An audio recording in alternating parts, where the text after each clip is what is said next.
Hello, everybody, and welcome back to Shadowrun Hong Kong.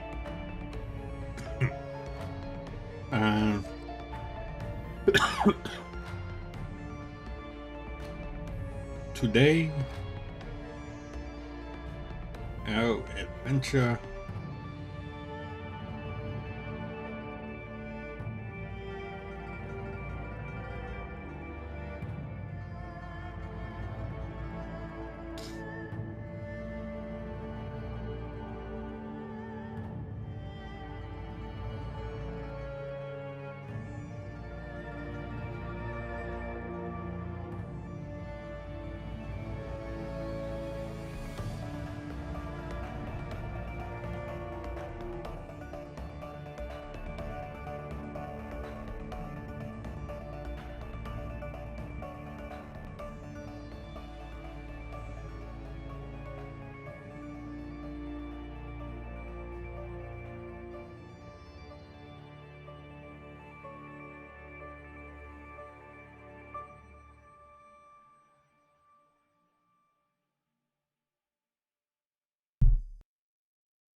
Alrighty.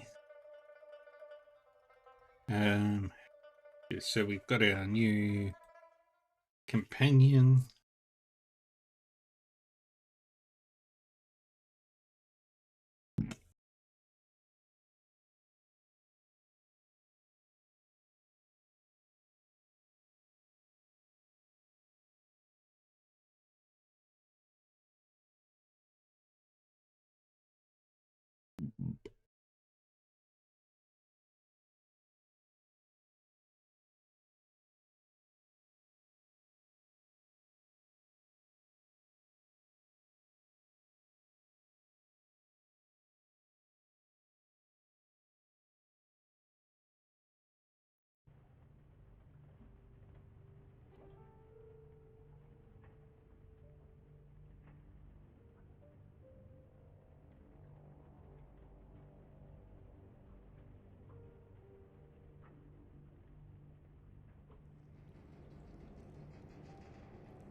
Alright, so first things first, we're gonna go to all the merchants.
Alright.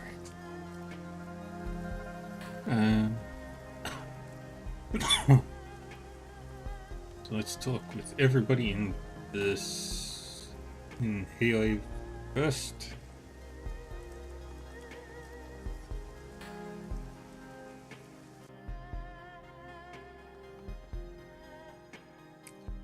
This electro furnace room has been built out as a medical clinic and a machine shop.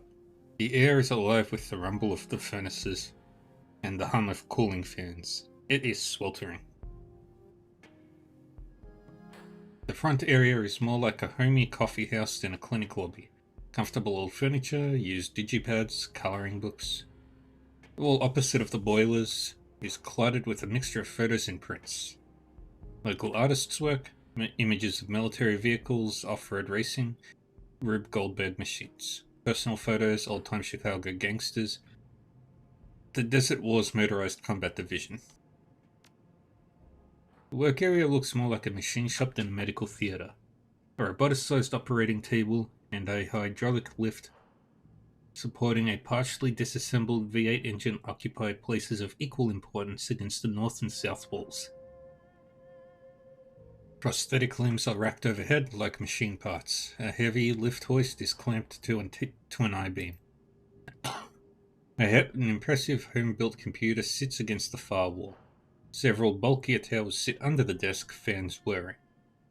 It looks more like a sysadmin Decker's server station than a doctor's terminal.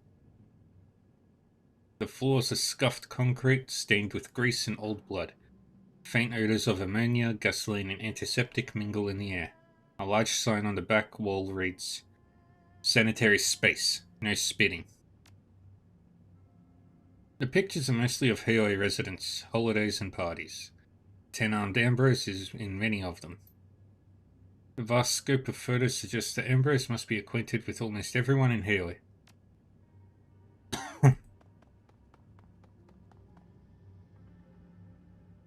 This impressive home-built computer is running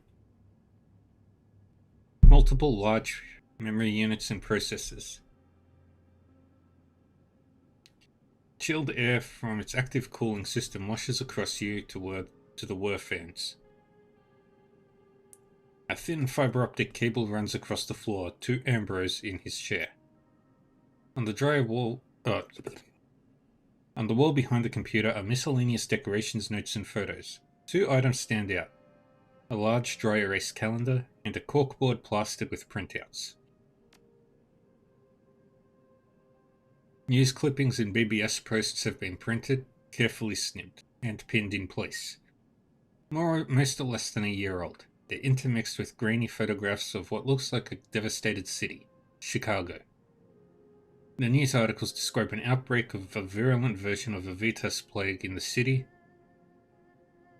and the subsequent quarantine of a zone containing hundreds of thousands, if not millions, of people. The newest items are plain text bulletin board postings printed out. The very fact they're from so crude a site is strange. Very, very few Matrix sites are so plain. Files smuggled out from within the containment zone to describe a cover-up, the detonation of a small nuclear weapon, and the catastrophic release of insect spirits into the city. Current conditions, as reported by drones and escapees, are horrific. Postings are from a simple bulletin board system, such as would usually be used only when bandwidth is at a premium, or data has to be sent long distances, like thousands of kilometers. You can pick out some recurring statements that seem to refer to the venue, the BBS, Shadowrun. Primary moderator looks like someone named Captain Chaos.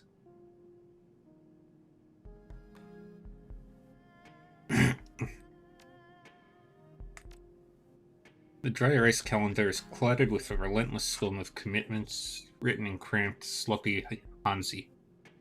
Most appear to be medical appointments with patients, followed by a busy list of social engagements.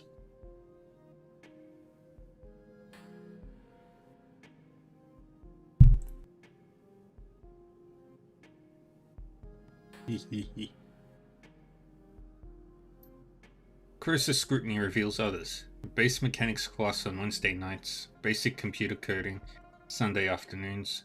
Before both of these, inked in red marker is prepare lesson plan, you stupid idiot.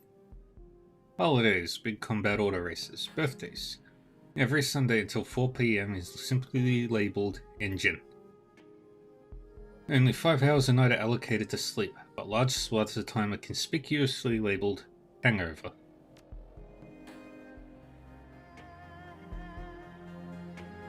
Hey, my fellow countrywoman returns. You want some chips and dip? Help yourself. It's on the engine block. The spider drone walks past you carrying a biohazard bag with a severed arm in it. There's a big Sahara Combat League race tonight. Everybody's coming over. You wanna come? No, I bet Kindly's keeping you busy. You're from the UCAS Midwest. How'd you land in Hong Kong? Ambrose bites one of his nails and regards you with a hint of suspicion. Oh, that's a long story, and kind of personal. It involves some jobs, a girl, real good reason to leave Chicago, a whole shit ton of guns and money. Hi, Millie Mixie.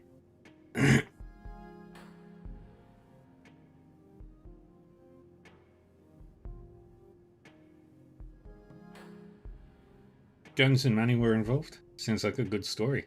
Shadowrunning? Yeah, stuff like that. Ambrose smiles. He seems to warm up a little. I was a hardcore vehicle rigger back then, before Johnny Law cracked down on road rigs.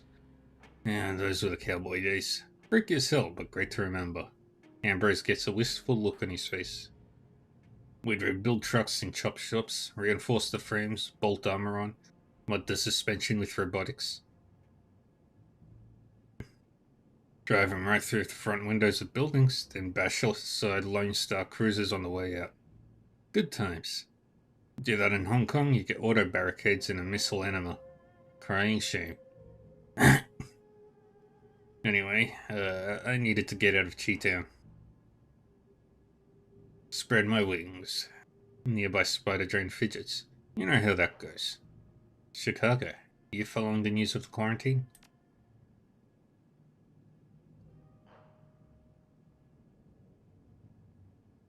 Amber's face darkens. Yeah, I am. It's a terrible thing that's just happened there. My old hood is inside the containment zone. A lot of good peeps locked behind that wall. I heard it's a Vetus plague outbreak. Yeah, well, maybe. That's the official story.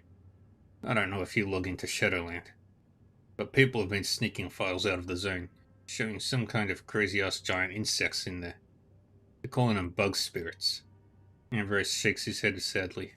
Vetus plague, bug spirits. I'm not sure which is more scary. Yeah, maybe it's The Walking Dead. Think about it.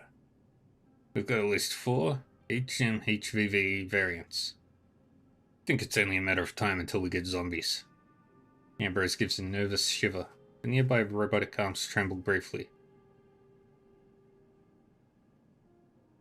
I'd take zombies over these bug spirit things, tell you what. Too much information, Millie. Hong Kong seems like a long way to go just to get a break from Chicago. Ambrose smiles, but there's a steely look in his eyes. Sometimes a guy just needs a change of scene. Girl was involved in you getting here, huh? Yeah, there was. He shrugs awkwardly as if to make light of it. His voice has a hint of strain in it. That's a story for another day. Hey, it's grand digging up the wreckage of the past, Reaver. But time's wasted. I left Chicago, I landed in the Kong, and after a while of running the Kong Shadows, I landed here, Chrome Alley. That's really the gist of it. Now we'd better get back to earning a living. Sure thing. Do you not bust spare parts?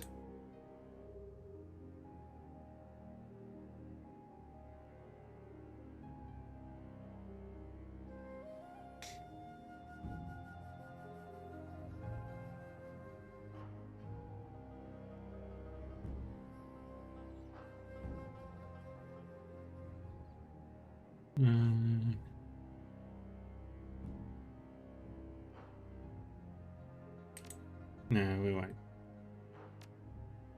See you later, Emperors.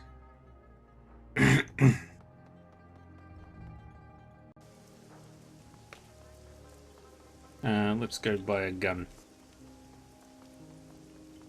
Let's upgrade our guns first. Our gun skill. Maybe I'll add some points in cyberware affinity as well.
Let's upgrade close combat.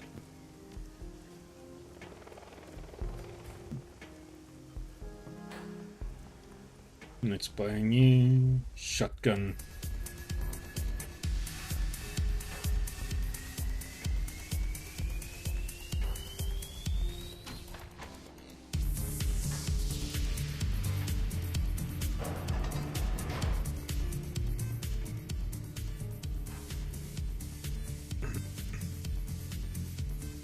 Doesn't take a Shadowrunner's eye to tell who runs Club 88. Even the roughest of patrons show deference to the troll woman in the back. It also helps she tends a veritable arsenal of high-grade firearms. Back again, I see. I didn't catch your name before. I didn't catch yours either. I'm Reva. Ermine Car-Fi. Pleased to meet you. You're at 111? Nice. We get a lot of passes through. After their business with the Dockman or the Yellow Lotus, they get escorted here to relax and shop. Then they leave. I'm happy to never know their names. You're a different story, aren't you? What have you heard? Not much, yet. So what can I do for you? Let's have a look at what you're selling.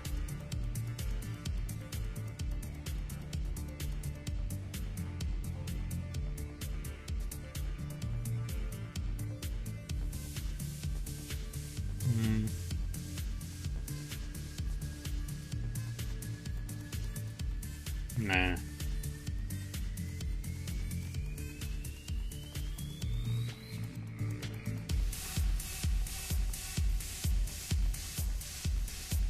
A wiry, elven woman leans over the bar, propped up on one elbow.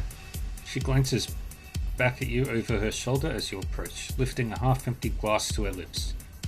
The selection here is total crap, but it's cheap. I hope you're not looking for quality, or you're going to be really disappointed.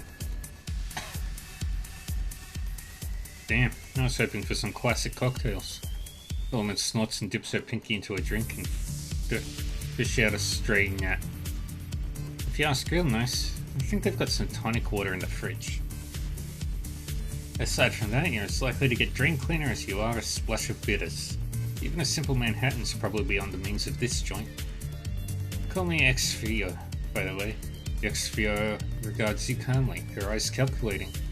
After a few seconds, she nods. Maybe we can help each other. Nice to meet you. I'm Reva. I've got eyes for people into business, and believe me, you smell like Shadowrunners and New Year. Plus, everybody here has been talking about Kindly's new hired help. I'm here for work. Need any backup? I'm available. What's your specialty? I'm what the eggheads call a mystic adept. Kind of a physical adept magician. I throw spells and I can kill with a touch. I'm rarer than unicorns, my friend. X-Fio lifts her glass, draining the last of it. Cheers. See you later. See you. You know how to find me if you need me.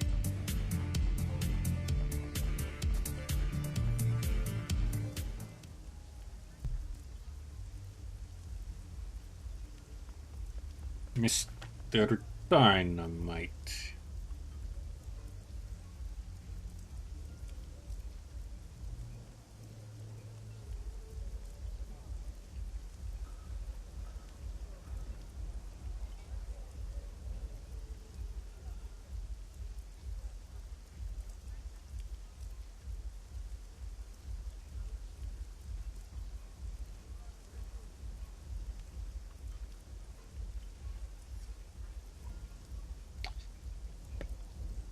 A disheveled man in filthy rags teeters on the sidewalk, wobbling on unsteady legs. His bloodshot eyes dart about desperately, and the acrid sweet odor that wafts off him buzzes unpleasantly in your nostrils. You okay, man? You have to help me, man. His teeth grind as his grip tightens and his hand feels like a vice. I need your help. Say the magic word first. The man yanks you closer. Your eyes are watering from his pungent proximity. Still, you notice that his tattered clothing bears designer logos. Please, take handsomely a message from me. Never heard of him. Now, who are you and why are you touching me? I'm Steven. Steven Dynamite. He nods eagerly, desperation in his eyes. A sluggish tongue wipes itself over the cracked skin of his lips. Look, you've got to help me. I've been poisoned. That crap Lee sold me put bad things in my head.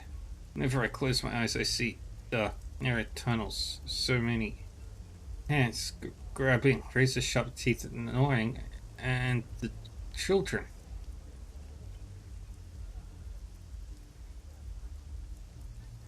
Poisoned? Sure it's not just a bad trip? The man gives a hollow laugh. I know my way around substances well enough to know a bad trip when I have one. This is something else. Alright, I'll do what I can. And tell Lee what he's done to me. That I need relief. Tell him that I want... His sentence trails off. What do you want? I want my money back. His reedy voice wavers, but he stops and says no more.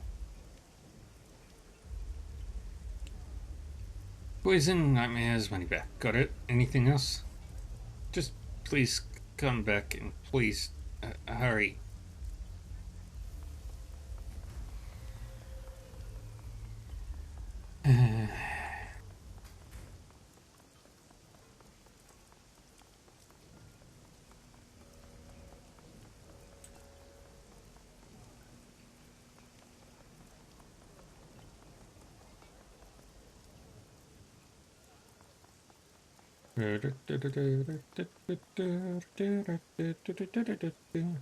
It's muggy out, even for here in monsoon seasons. You pause to mop your brow. Suddenly you feel eyes upon you. As you glance up, you meet the tranquil, searching gaze of a man half hidden in the shadows. He's wearing a crisp, white tailored shirt sleeves neatly rolled, with a dark grey silk tie and smart black trousers. If he's sweating, you don't see it. The man tilts his head ever so slightly in greeting. A newcomer, welcome. He flashes you a brilliant smile, eyes glinting with bemusement. You can just barely detect a faint trace of an accent in his voice. Handsome Lee's the name, purveyor of enhanced sensory experiences. I can see that you've got some tales to tell. I ran into someone with a message for you. Handsomely beckons you closer with a languid gesture. I think I can guess. Stephen Dynamite? He coolly raises an eyebrow at you. Yeah, actually, that's right. You're his dealer. He places his hand on his heart in mock indignation. I am the inventor of much acclaimed experimental pharmaceuticals. But why split hairs? Well, your little guinea pig is suffering. Claims that a drug you sold him is giving him horrible visions. He pauses thoughtfully. Interesting. What does he want from you? Me. What do you think? He wants his new yen back. He straightens abruptly from his elegant slouch and juts his chin out. There was absolutely nothing wrong with my latest creation. It was painstakingly designed to elevate the senses and titillate the spirit. A smooth high that I have indulged myself. Now, if the unfortunate Stephen happened to dilute my masterpiece with other, lesser substances, I can hardly be held responsible. His tone of finality is unmistakable.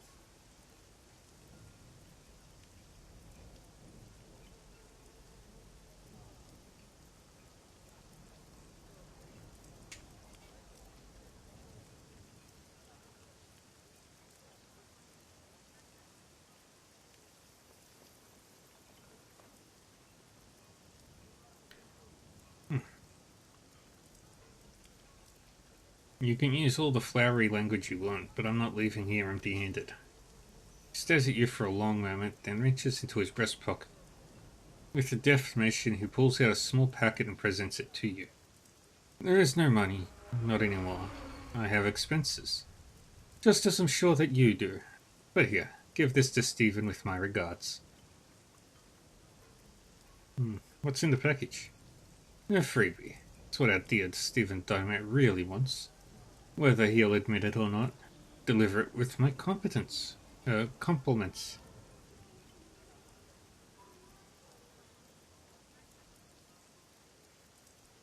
thought that only the first hit was free. He cocks his head to the side with a wry smile. I suppose I have a soft spot for my clients when I know they're down. You're practically a charitable organization. The man smiles blandly. Quite. Okay, so this freebie that you're giving to Steven, is it supposed to cure him? The dealer regards you steadily. Of course not, but it will bring relief. And if I'm not mistaken, that's what Stephen is itching for right now, correct? Relief is the exact word he used. The dealer nods sagely. I told you that I know Stephen well enough to guess when he'll be desperate enough for another hit. So his addiction to... is his addiction the entire problem? Is that why he's suffering so much? Lee shakes his head slowly. No, I'm just not surprised to hear from him now, because it was time. But I can't explain these unusual dreams he's having. Anyway, he holds the packet out towards you and gives it a shake. Take this, give it to him. It should help him, at least in the short term. Alright, Lee, I'll take them to him. Very good. Please let me know how it goes when you're done.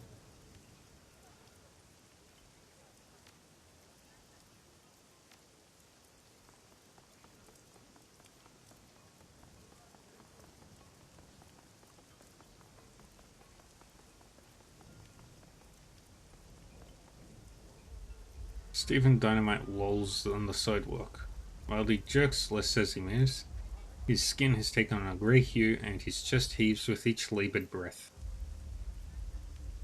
His sunken eyes swivel towards you. He wets his parched lips and addresses you. Hello. I'm relieved to see you. Thought you might not return. Can't trust anyone. This is a bad place. Hey Steve, I hate to say it, but you're not looking so hot. Fat tears begin to cascade down his dirty, ruined face. I don't want to sleep because of these nightmares. I'm ravenous, so ravenous, but food makes me ill. I've got the shakes real bad too. I just want this to end.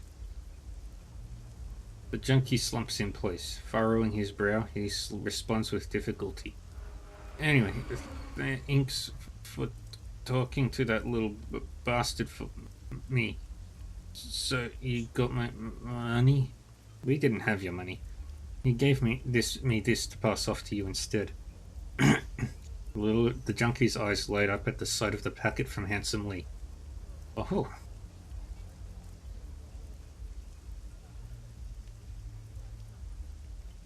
Just to warn you, it's the same exact stuff that you thought was poison. The man waves his hand dismissively. I must have been delirious so high at the time. Give it to me. This is a terrible idea. I've messed up bad enough as it is. The junkie indicates the holes in his clothing and the bruises and scars on his body. Can't get any worse. Hand that packet over. Sorry, Steve. I've decided to keep the drugs for myself. Junkie narrows his eyes at you. A hiss escapes his parched lips. Why would I let you do that? It's Lee's gift to me.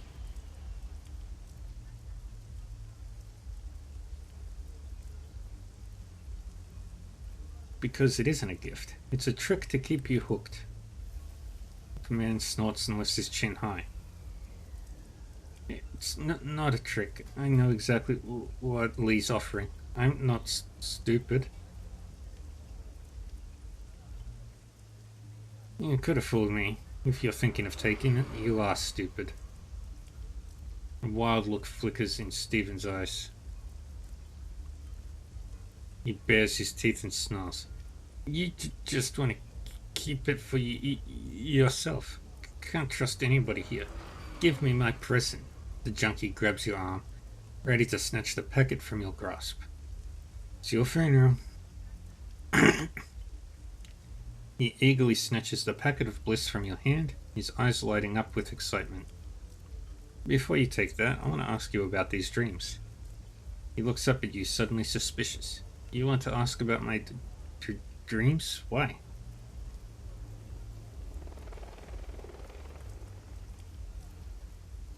Because I want to help you, you idiot. He stares you in the eye and his voice drops to a sharp whisper. These aren't like ordinary dreams. They're visions. They're so real. I've put all kinds of substances into my body, and I've never experienced anything like this.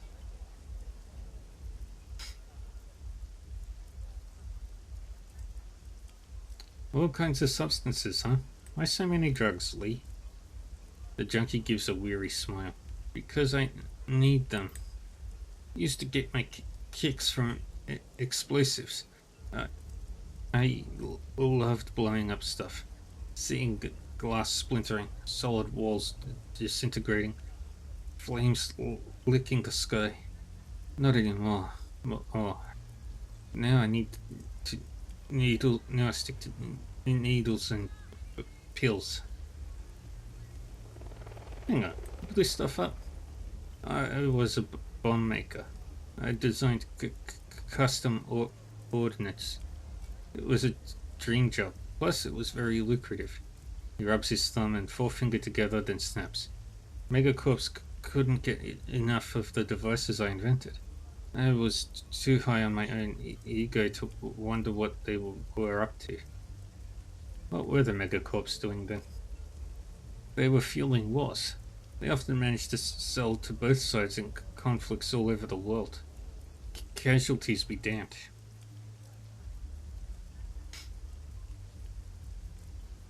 That's nothing new. War profiteering is as old as war itself. The junkie's face assumes an ashen hue, and the corners of his mouth pull downward. Yes, war. I thought my bombs were used in wars against militias, mercenaries, and armies. And I didn't think of them as people. But the weapons I developed got used against civilian targets. The man starts digging his rough fingernails into his palms so hard that tiny crescents of blood stain his palms. I'm from Guizhou. Sichuan has taken over much of the province, but pockets of resistance remain. These are big political struggles, actions removed from the lives of ordinary people. Yet, the village where I grew up in Guizhou was annihilated. These were tobacco farmers, winemakers, peasants, not military. Tears leak from the man's eyes, tracing narrow lines down his filthy cheeks. I recognized the distinctive patterns, the traces that were left behind. Those were my bombs, used to shatter the landscape of my childhood.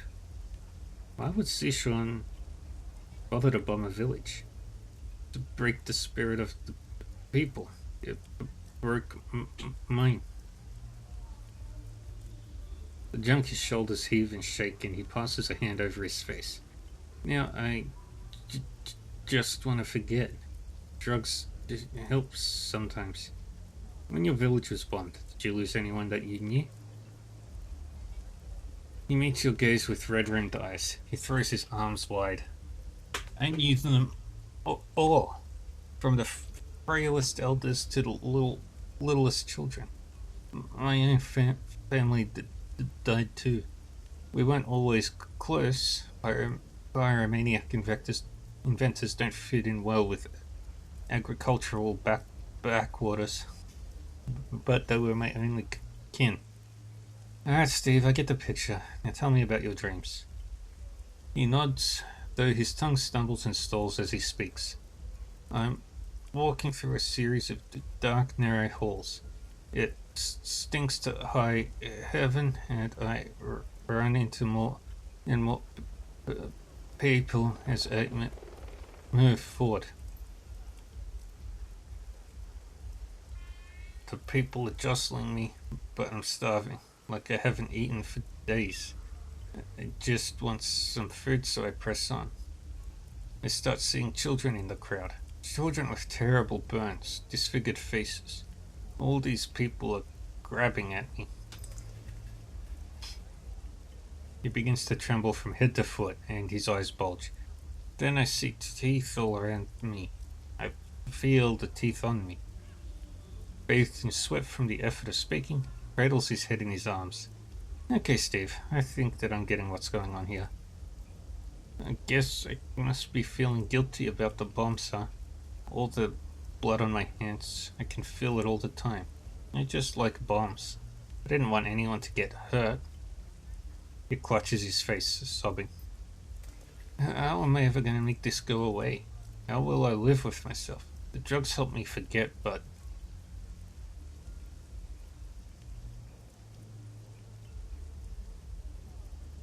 He shakes his head. a look of utter hopelessness on his face.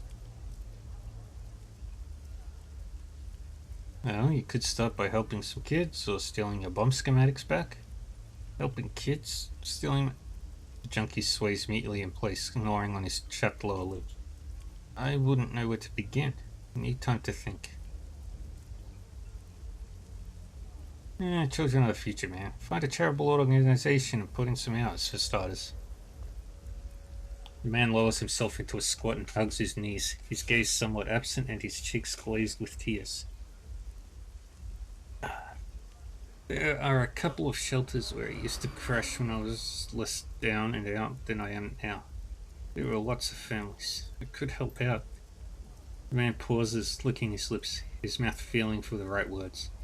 But in the end, I probably need to go home, to Guizhou, where I can bring myself to.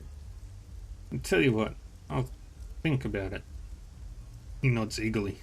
I'll think real hard. I guess that's the best I could hope for. Best of luck, Steve. Thanks. We don't need to talk to Max.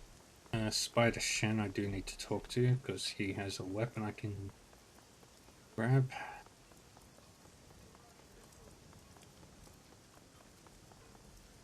Oh, sorry.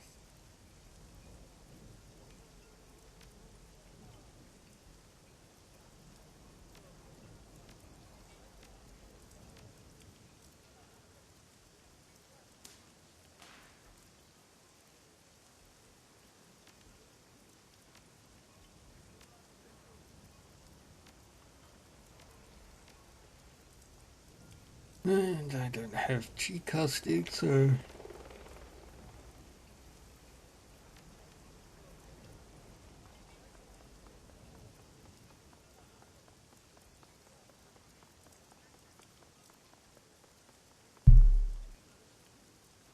Two men in dirty synth leather jackets look up from their conversation at your approach.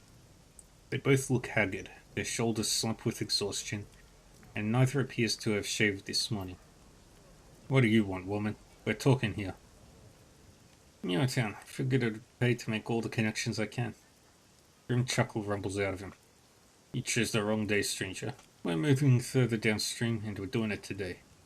Something wrong with this place. Too many bad dreams. I know what you mean. The man blinks. His expression shifts from guarded to curious. Did you dream it too? The long corridor and the thing with the ivory crown. Yeah. He licks his lips not. Lots of people in town dreamed it. Or something like it. From the folks I've talked to, there were a bunch of different versions. Some people turned away from the corridor, went down alleys, that kind of thing. I've never even set foot in the walled city before, stranger. So tell me, why the hell am I dreaming about it all of a sudden? I don't even know what the damn thing looks like on the inside. I think that there's something strange going on. Something magical. The walled city is where it's coming from. He grunts. It's a curse. Nothing else it could be. Everybody knows that place is haunted. A living hell full of evil spirits and poisoned chi. If you're not careful, you'll wind up trapped inside with the rest of the human garbage. His companion cuts in, and you catch a healthy whiff of alcohol in his breath. This isn't going to happen to us. No way. Only the lowest of the low wind up in the walled city.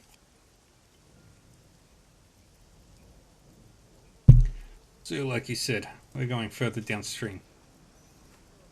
As soon as our things are packed, we're out of here. Damn right. This place is a dump anyway. Let's try our luck in Macau. The hell with this place. Best of luck then. We could say the same to you. You're staying here in here, after all. Of the three of us, you're the one who's most likely to need it.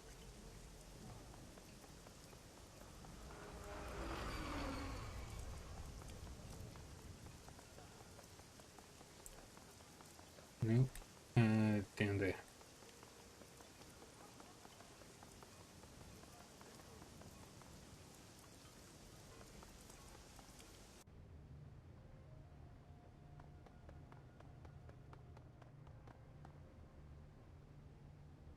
Yeah, still don't know anything about the dreams, I'm afraid. I'm working on it though. In the meantime, if you want to buy something, I can hook you up. I was just browsing. Thanks, Crafty. See you around.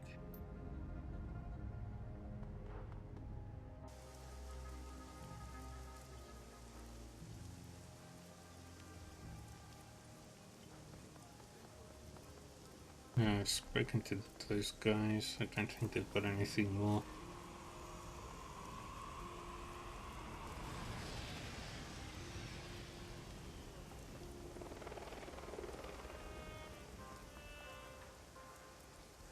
The side of Matthew's trailer looks freshly scrubbed. It reeks of kerosene. Broad swaths of the flaking paint have been removed, revealing the brittle plastic siding, discolored by years of acid rain. You can still see the folded black traces of erased graffiti. It reads, Job Stealer. Something thumps inside the trailer. You could easily peer in one of the windows. Inside are dingy, cramped living quarters, cluttered with broken drains and unwashed dishes. What looks like a rumpled, motley-coloured shag carpet is heaped over about half of the tiny space, obscuring most of the furniture. After a moment, the shag carpet moves. It rises about a foot, then surges slightly toward the window. It stops, pulsing and fidgeting. It's hard to see it clearly through the built-up grime on the window. The carpet is actually plush-covered drones, teddy bears, raccoons, little dolls. There must be 24 inside the caravan, all companionship models. They're all looking at you, as if they've realized you're not Matthew.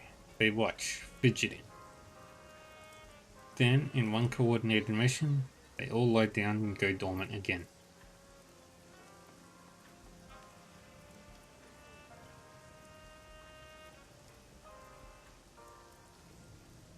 Reliable Matthew greets you with an expansive grin, sweeping his arms wide. Reaver, beautiful! To what do I owe this unexpected pleasure? Why, you're not here for some robotics, are you? Well, shucks.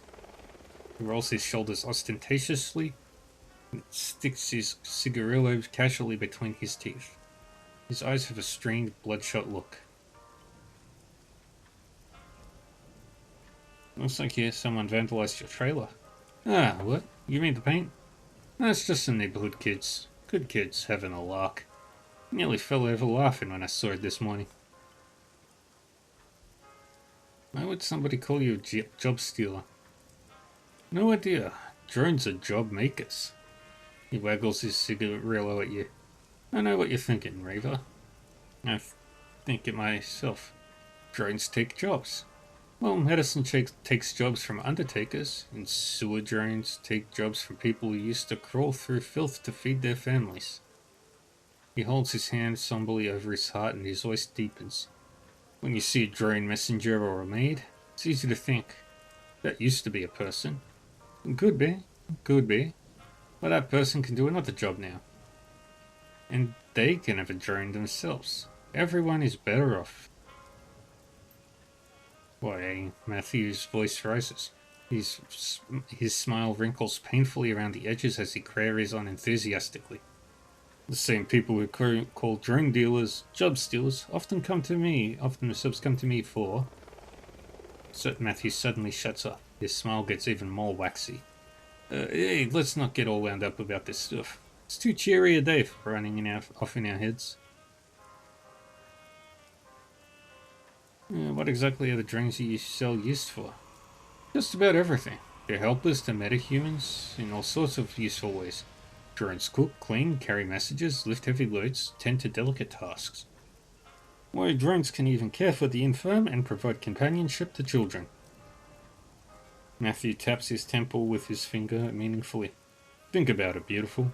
All the boring, dangerous, painful jobs that people used to do. The jobs that drones do now. He glances around at Eoi and up at the walled city looming above. Despite his bright eyes and gleaming smile, his voice sounds almost thoughtful. Because of mechanization, we don't force workers to breathe as many chemicals in the refineries. We don't make teenage girls pick silk cocoons out of boiling water. Not anymore. Drones help us. He shakes off his passing air of seriousness. clamps his cigarillo in his teeth, and thrusts his hands in his pockets. They're really something else, ain't they? How do the people in here feel about drones? How do people here feel about drones? Why, they love them. Just about every household that can afford drones has drones. You sure you don't want to try out this little UC2 tarantula? It's a great entry-level personal assistant. Reliable. Matthew smiles widely, but the edges of his mouth twitch uncomfortably.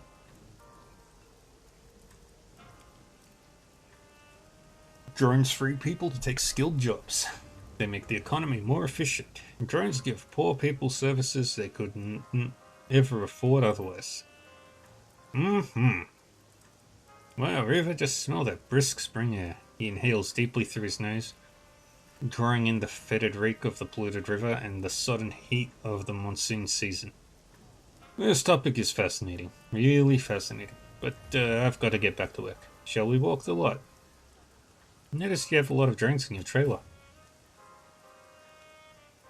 Reliable Matthew smiles reassuringly at you. Drones in the trailer? Oh, I think I have a couple in there. Probably ones I'm fixing. Probably. Repair work must never end. Gotta keep them running. They need to work if they're going to work for me. Goodbye, Matthew. Wonder if Kindly has anything to say.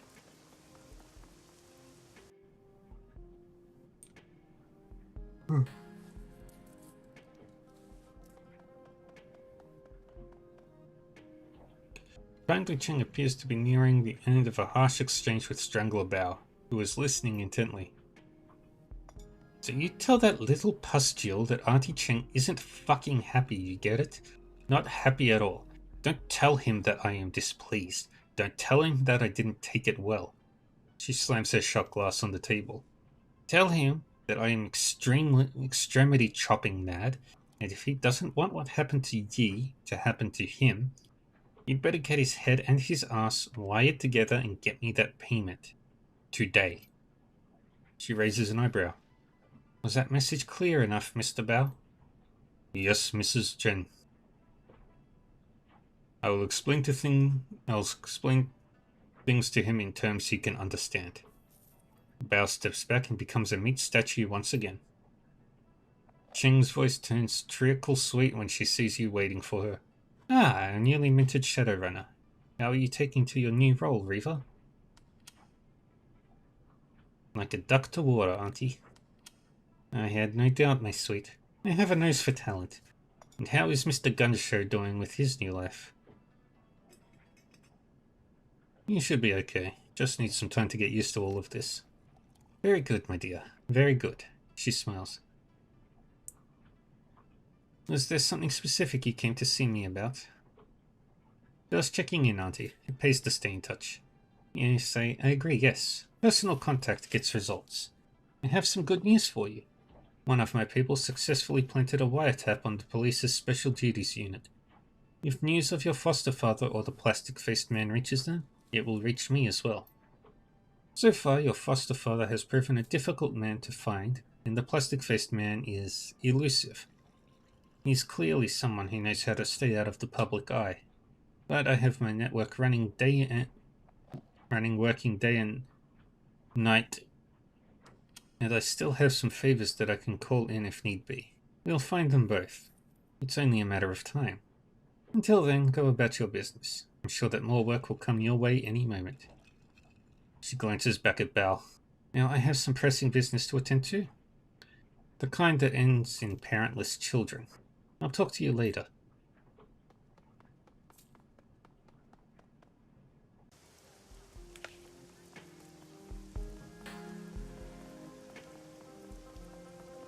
Now let's talk to the crew. Talk to the gang. We didn't take Gobbet. Welcome back, Seattle. She salutes you with her spoon. What can I do for you?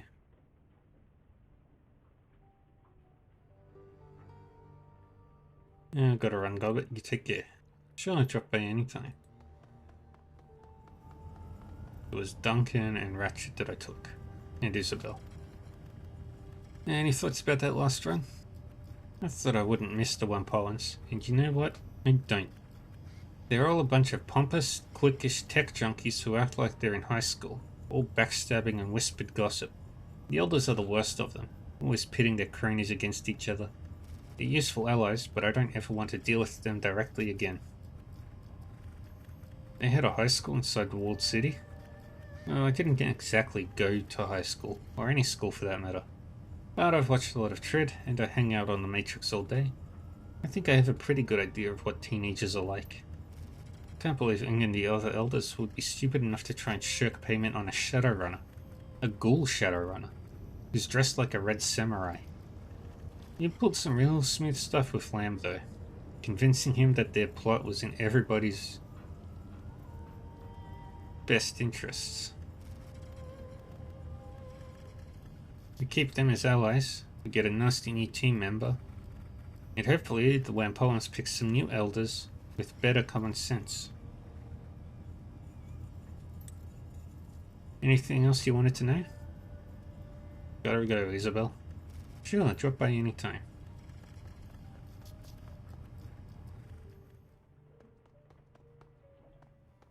Buddy, you're back. Need something else? What do you think about that last run? I don't know, Anna. I've had enough of ghouls for one lifetime. The barons were full of them. Remember what the 162s did to that Astlana family that lives by the old town centre? Remember how we found them?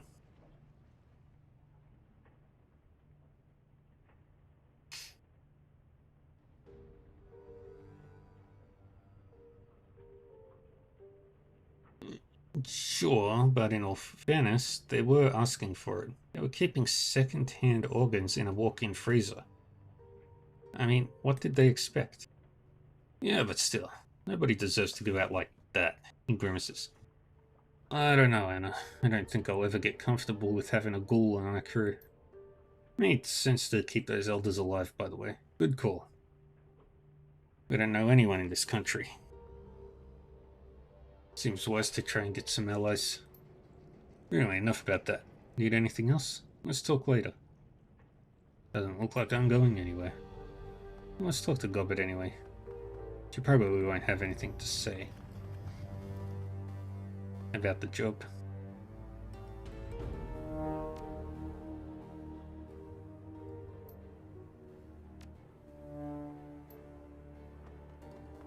I'm gonna take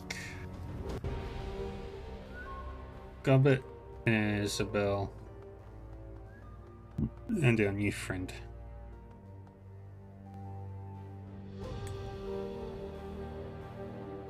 Rakta's shop is sweltering hot, even more so than it was the first time you stepped inside. The whir of actuators accompanies the fine motions of the manipulator arms that hang from the ceiling. They are turning an object over and over in their articulated hands, soldering wires and hammering rivets. Ah, my friend, welcome back. Rakta touch types a series of commands into his bracer, and the arms relax into an idle posture. He smiles at you, cigarette dangling from his lip. There, that's better. What can I do for you? How are you getting along with the other members of the team? Perfectly well, thank you. They all seem competent enough, and there haven't been any major personality conflicts so far. He rubs his chin thoughtfully. So long as they continue performing to an acceptable standard, I can see no reason not to continue our arrangement. It's good to run with the team again. Sure, alright, but what do you think of them personally? They're all fine, I suppose. All fine. Gobbet is quite charming, Isabel keeps to herself, and Duncan is doing his best in a bad situation. Gaichu is quite intriguing. I am very pleased that the team is willing to overlook his unfortunate condition. Many in the shadows wouldn't be. There is a momentary pause. He shrugs. And that, I'm afraid, is all that I have to say. Apologies if you're looking for more. Any thoughts about that last run? The Wampolans may be socially maladjusted group, but I find their philosophies quite compelling. I suspect that there is a fair amount of overlap between their vision of the future and my own. Your decision to spare our elders was a fortuitous one. I look forward to communicating with them at length about their belief system, and the steps that they are taking in accordance with it. Something good to look forward to, I suppose. Now, what else would you have of me? Baron? Be well, my friend. Come back any time.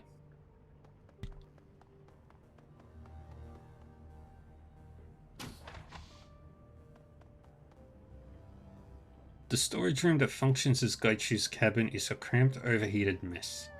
Piles of old ship parts share space with tarnished cookware. Flats of instant noodles, and a collection of cast-off clothes, and reams of diagnostic manuals for obsolete computer hardware. To top it all off, there is barely any light whatsoever. All of the bulbs in this room are missing. Gaichu is busily moving boxes around, apparently in an effort to carve out some personal space amid the junk that he shares his cabin with. As you enter, he cocks his head and turns around. Welcome to my sanctuary, Riva. I apologize for the lack of light, as I did not need it. Gilbert took the bulbs for use elsewhere. Gaichu puts down the box that he's in the process of moving and politely bows his head toward you. How can I be of assistance? I just wanted to see how you were settling in. Gaichu rolls his shoulders in a diffident shrug. I am among those who can make use of my services, and who are not attempting to claim the bounty on my head.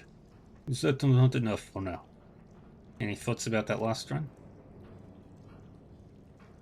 Gaichu shrugs, blinking a few times in surprise. What do you expect me to say? You have allowed me to live, invited me into your home, or boat, if you prefer, and have given me the means to earn an income and use my particular set of talents. I am pleased with this. While I understand you desire to keep the elders alive to preserve whatever goodwill exists between you and the Wampoans, I worry that such softness sends the wrong message to those in the underworld. There is a time for truth, but there is also a time for sending a message. Is there anything else I can do for you? I need to talk about your condition, being a ghoul. Gaichu inclines his head. As you wish. You are my benefactor, and as such, I yield to you. Ask then. I will do my best to answer. I thought ghouls were all animalistic predators. Stretch, I can do that.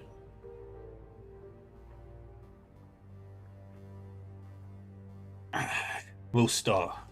In the vast majority of cases, the infected become the crazed predators everyone sees on the nightly Trid news.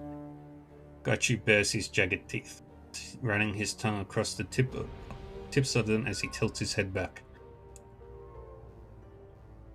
I bear the physical signs, but not the mental ones. A few escape that fate. There are others, though. In Africa, there is a nation of ghouls. It is called Asamando. The intelligent ghouls in Asamando care for the ones whose higher faculties have been ravaged by the disease. Still, it is not a safe place to visit. What makes you so different? I am willful. Those with a strong sense of self, a chip on their shoulder, if you will, are always those that survive the infection with their minds intact. I suppose I am selfish enough to have retained a passable semblance of my former humanity. Aside from being blind, how has it affected you? Aside from my heightened senses of smell and hearing, I am stronger, tougher, and more resilient than any mundane human. I can achieve feats of physicality that are normally restricted to adepts and those with extensive enhancements. Gaichu lifts one hand, fingers crooked, to show off his elongated nails, claws really. These as well, as sharp as any small knife. I prefer my sword, but in a grapple they come in extremely handy. He draws one nail over the surface of his shoulder plates. A hair-fine spiral of armor peels off in the nail's wake. Do you still need to sleep? Gaichu chuckles, his laughter rasping out over his lips. Unfortunately, I do. I am not an undead creature of legend. If I manage to unlock the secret of rest without sleep, I will be certain to inform you. How do I know that the team is safe from you? Because I give you my word that I will not harm you or anyone else on the team. Gaichu squares his shoulders, expression stony. I am a man with the disease, not a mindless beast. My word is my bond. I can accept that. Good. I would hate to think there is a lingering distrust between us. Seems like your condition is stabilized. For now it has. I will not suddenly become a ravenous beast lurking in the hold of your ship. At least, no more than I already am. Gaichu bares his teeth in a wry grin, dipping his head a little. Your armor is heavier than what most Shadowrunners wear, and more distinctive too. Gaichu nods, growling his assent. That is correct.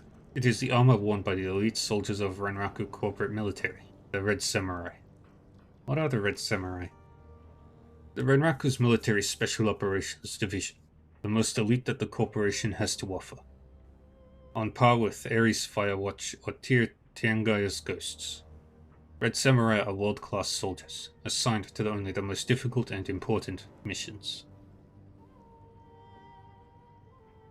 Aren't they going to come looking for your armor?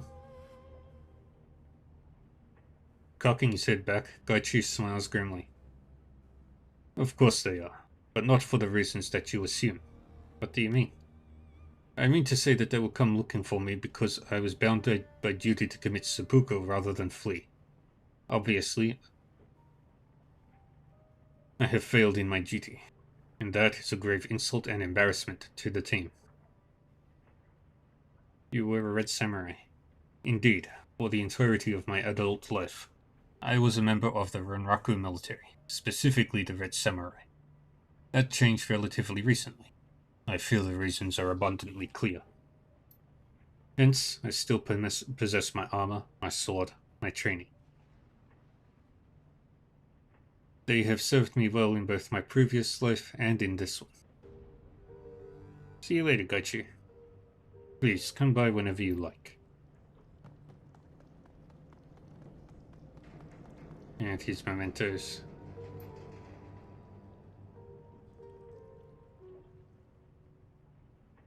And we'll leave the box alone for now.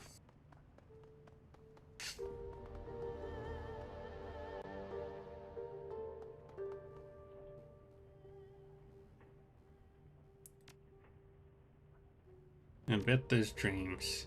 Goblet's face swings onto the screen. Her rats are perched precariously on her head, and she holds a laser pointer clutched between her thumb and forefinger.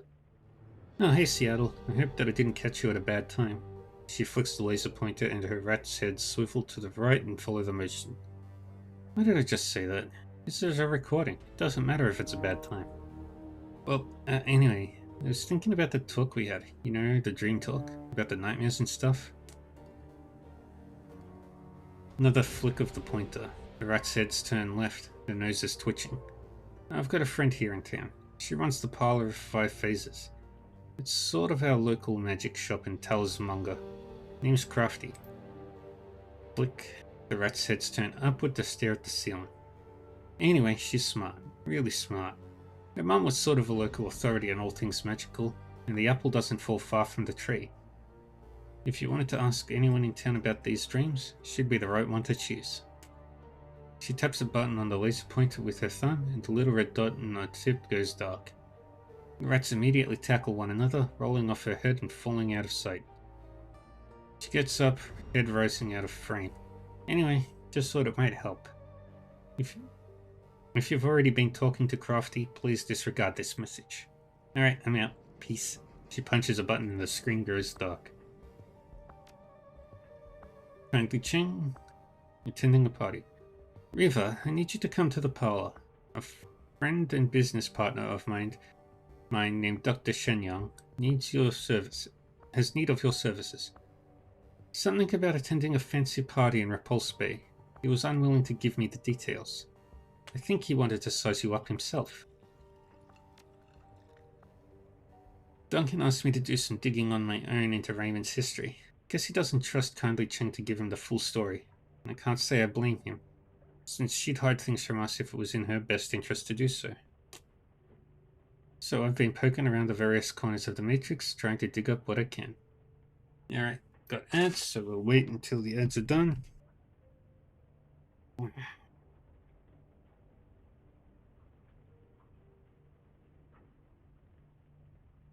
Bum, bum, bum, bum, bum, bum, bum.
Mhm.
Alright, we're back from the ads. Welcome back, everybody.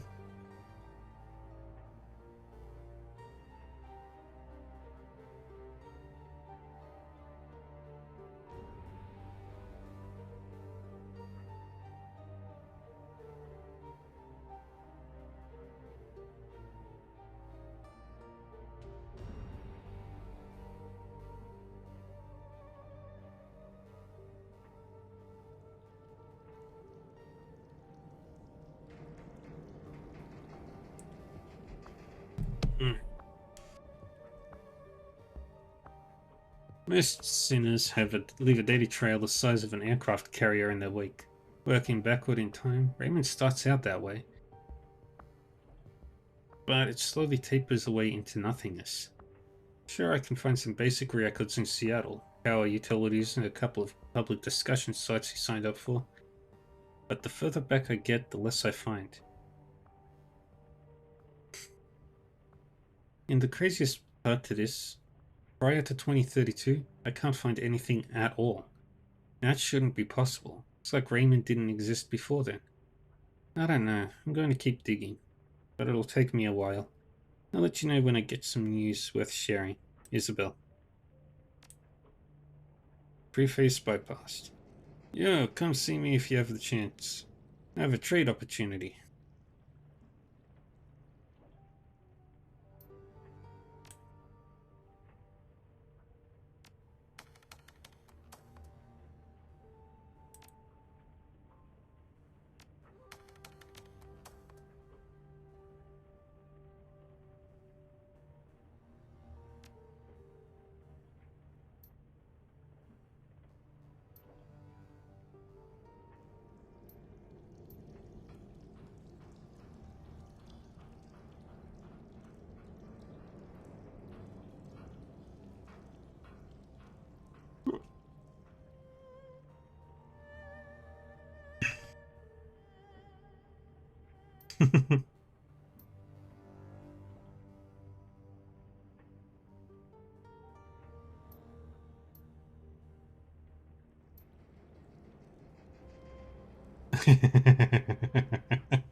Renting out a closet with 2 ceiling hooks is better than the walled city.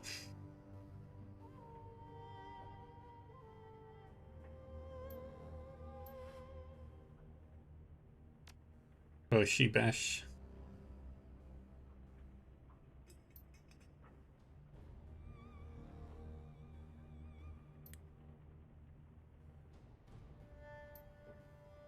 Thief on the run, silencer in the dark, the rat shaman lurks. An unbound trickster, the shaman fears no peril. Wily coyote. Pulses of light glance off bright chrome, translucent spheres encase my treasure. Mirrors and tubes and neon implode, another day in the matrix.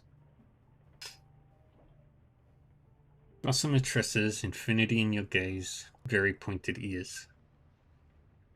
Very pointy ears. Extra points for using gossamer correctly in a sentence. I like elves.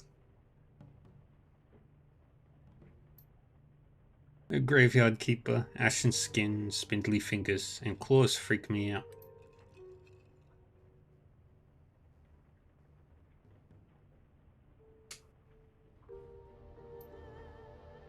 Looking for Deca.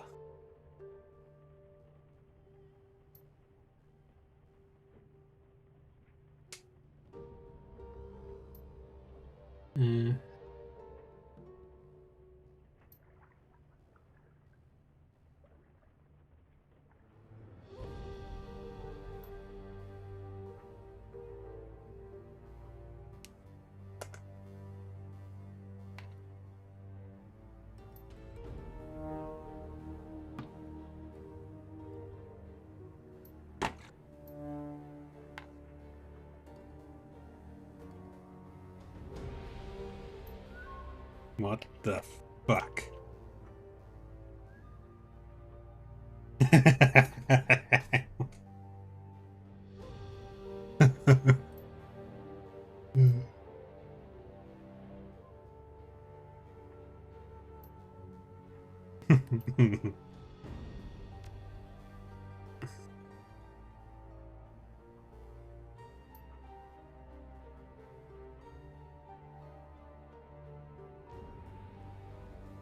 Yahoo! Hey, Omega.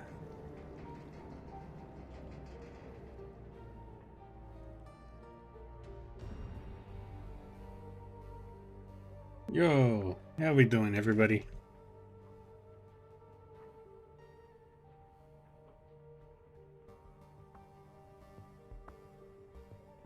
Yeah, Shin Megami Tensei Gun.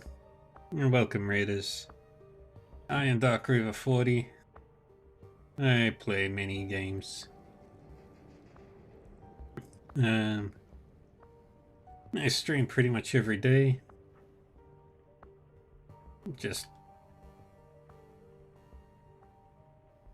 And we're playing some Shadowrun Hong Kong right now.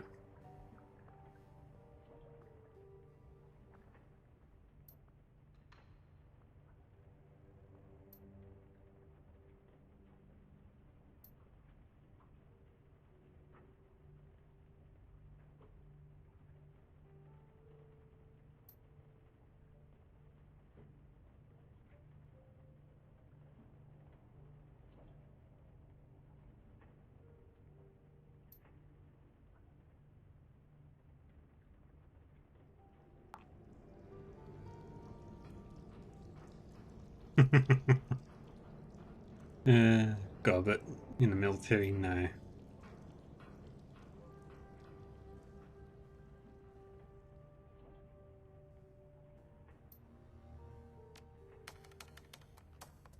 Alright.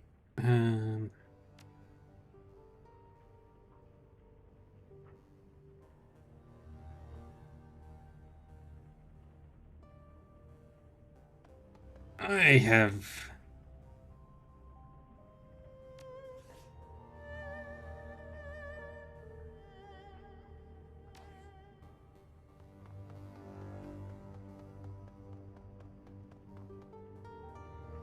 no way to translate that.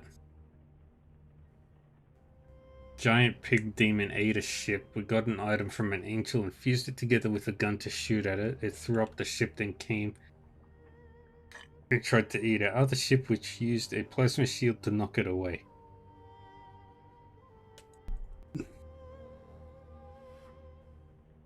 That makes about as much sense as anything else I've heard about those games.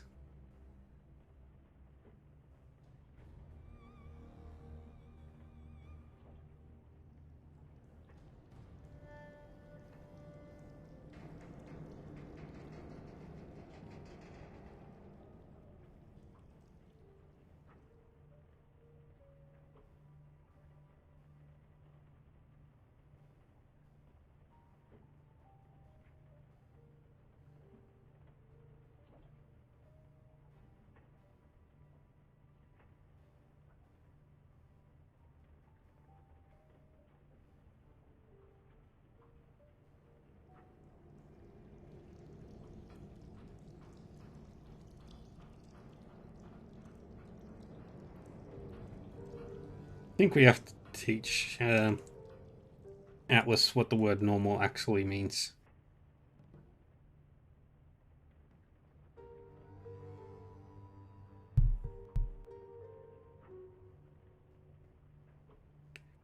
Um,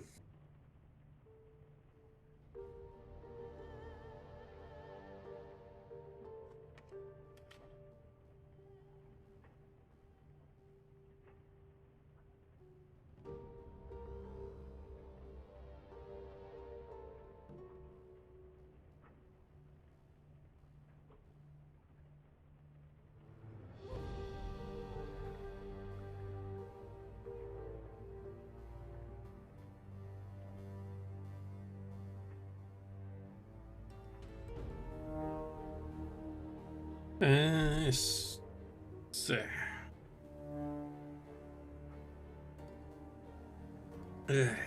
you wake with a start, your limbs bound up in a sweaty tangle of linen bed sheets. An incredible sorrow swells in your chest. You feel empty, half-starved and alone. Fragmentary memories of a half-remembered dream flit through your mind. They're already fading away to nothing. Close your eyes and concentrate, willing yourself to keep the dream from slipping away. Gradually, the memory comes back to you. The walled city. You were back in the walled city. You don't remember how you got there, but it couldn't have been any place else. Even the barrens weren't so squalid. You remember craning your neck to look above you. The buildings that made up this part of the walled city were new construction, even cheaper than the old. Now their foundations had rotted out from under them, and the buildings leaned into one another like a gang of drunken men. A rain of plaster and asbestos sprinkled down, dusting your shoulders. You began to creep forward, picking your way past the piles of refuse and debris, past the pimps and the dumpster fires, broken glass and the dirty needles. The air reeked of rot and sewage and industrial waste, a disgusting melange that caught in your sinuses and crawled down your throat. You gagged on the stink, but it didn't slow you down. In the back of your mind, you knew that you had no reason to be doing this.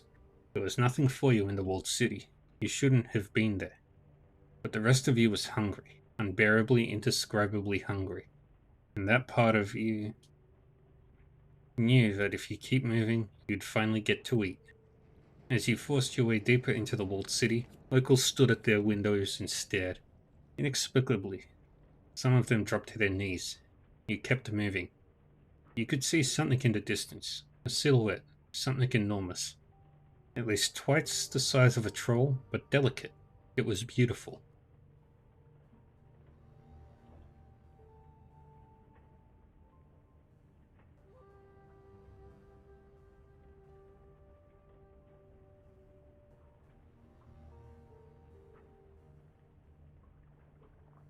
The huge big figure beckoned you, gesturing with a slender limb. An explosion of warmth filled your chest, and you knew that if only you could reach it, your problems would be over. That she would make all of your sorrows disappear. You moved forward at a crawl, but the figure felt impossibly far away. You reached out, calling to her, and then you woke up. The empty feeling in your stomach slowly fades, taking the strength and vibrance of the memories along with it.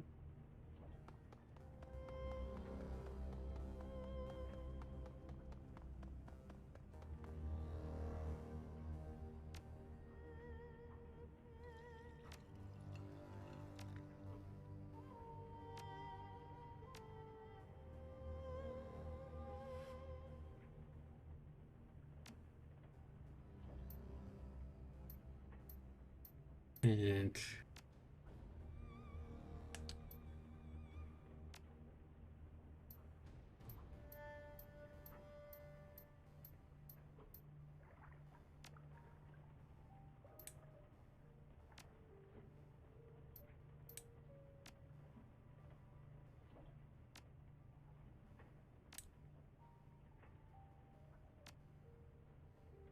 we're going to do the geomantic sabotage job.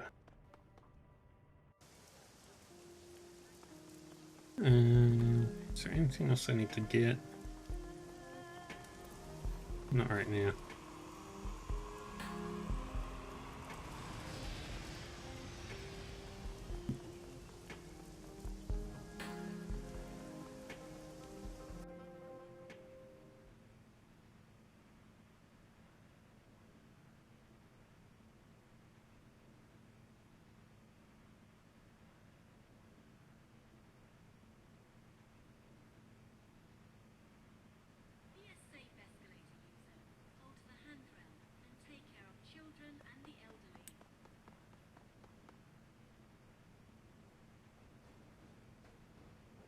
I'm going to travel to the Wishing Sky Tower to commit geomantic sabotage. And we are taking Gochu, Gobbet,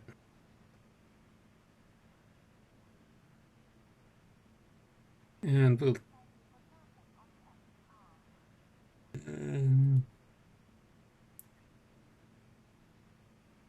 take Isabel.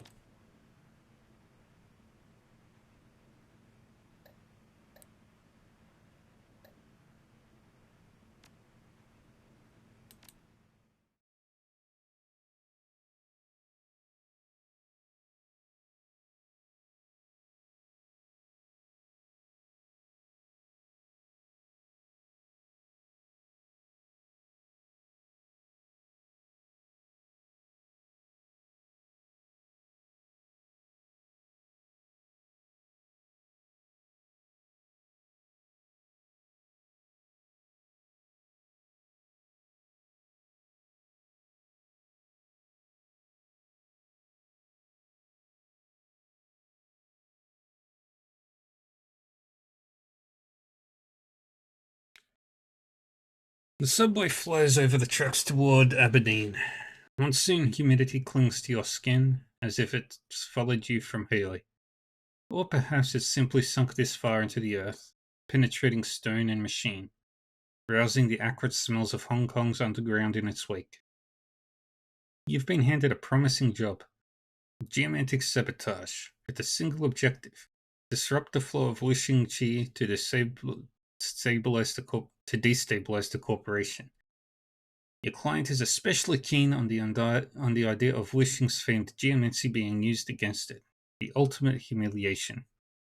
While the corporation's office spaces are free game, the main target is Wishing's treasured lotus statue, which resides within a temple on the topmost floor of the monolithic building. Your client's instructions are clear. The more damage you do, the worse the chi, and the better the pay.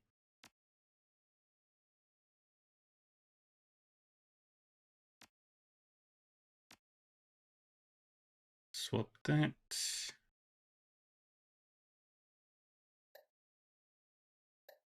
Everybody else is good.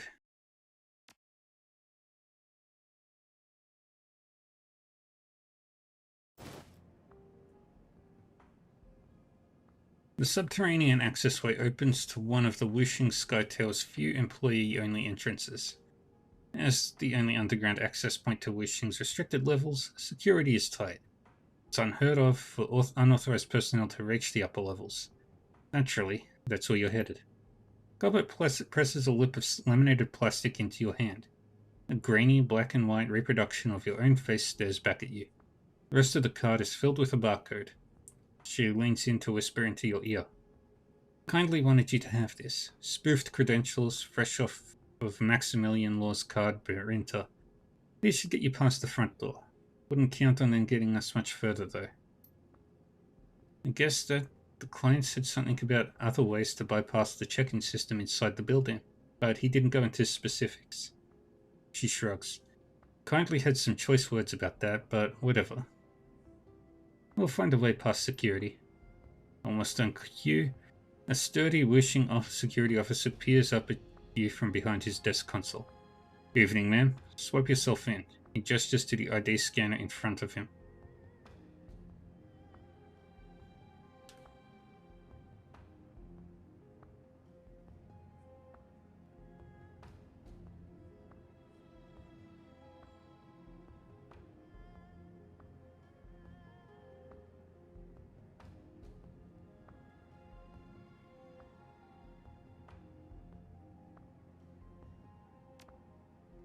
He looks at his console, then back at you. His eyebrows rise as he observes your company.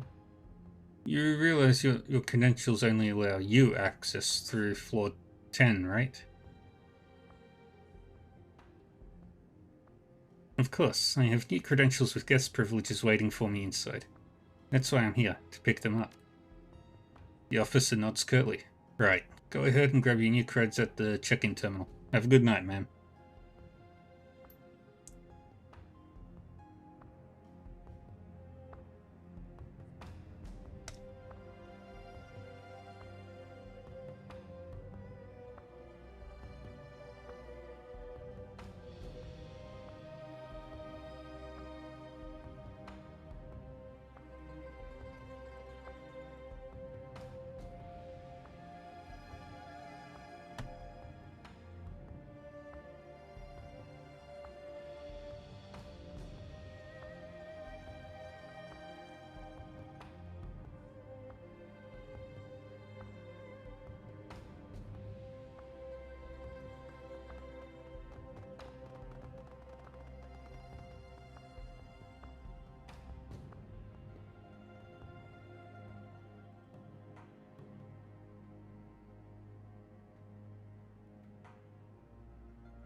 A couple of wage slaves amble about their business inside the corporate locker room. Closest man to you flings a jacket into a locker, then turns toward the showers.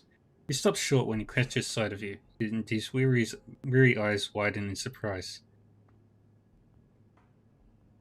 Ah, good evening. He glances behind him and, assured by something, turns back toward you with a smile. I'm Charles. Haven't seen your face before. Are you new here? Not exactly. I'm an outside security consultant, pulling a spot check. His back straightens immediately. Oh, right. I learned about this in training. Please tell me, how can I help?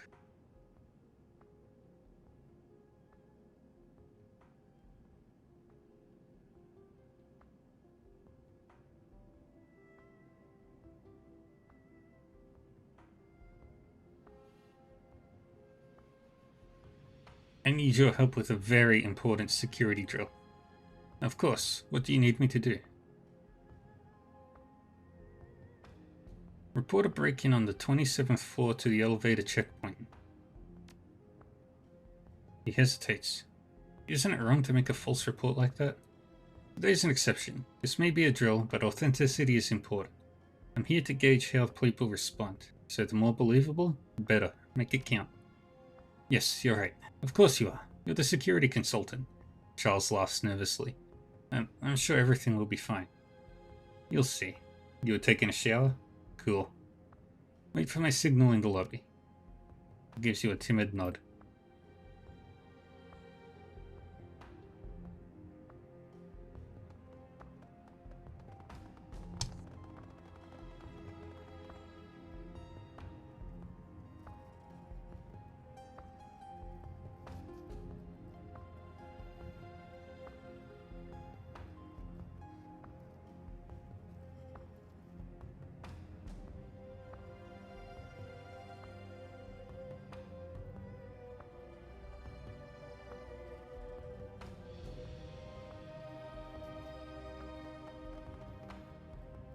There is a matrix jack on this terminal.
You can either attempt to hack the IC or force your way past it at cost.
Can do that.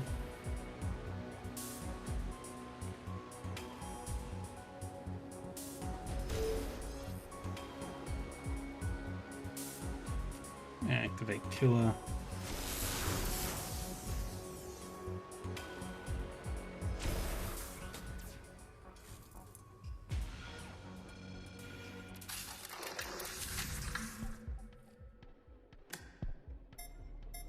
Two, 6, 4.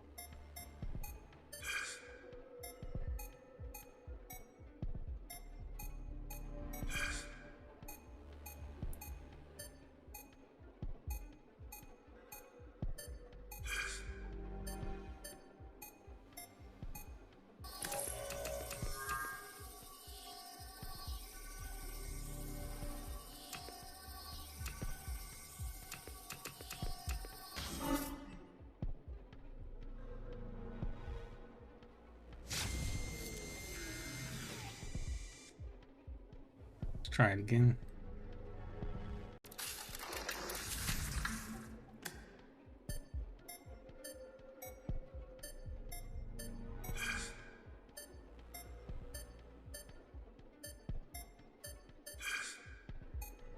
Three, 9, 2, 2, 3.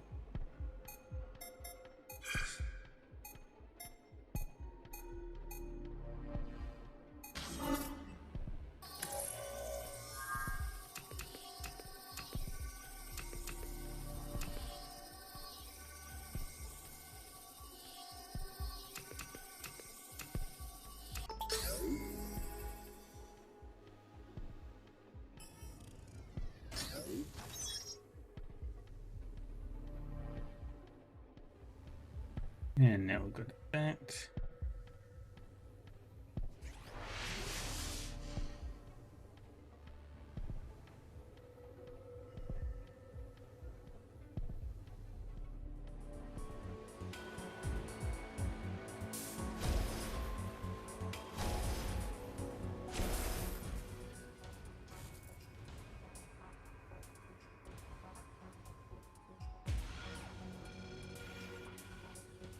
Let's go over here.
Get over there, hack that.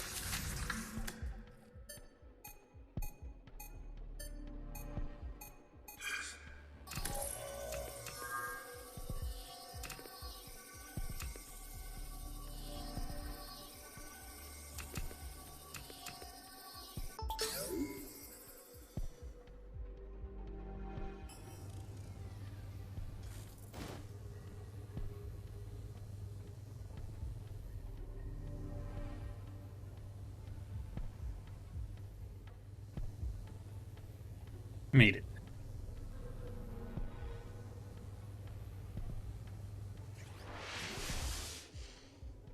Now you just got to cross over to this side.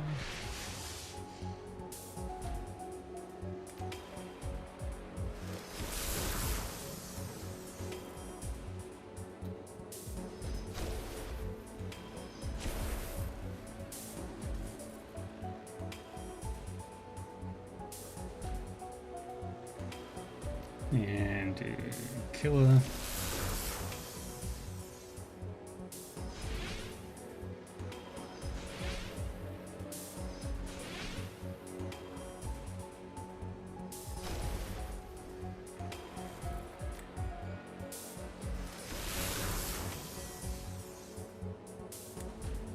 Get over there.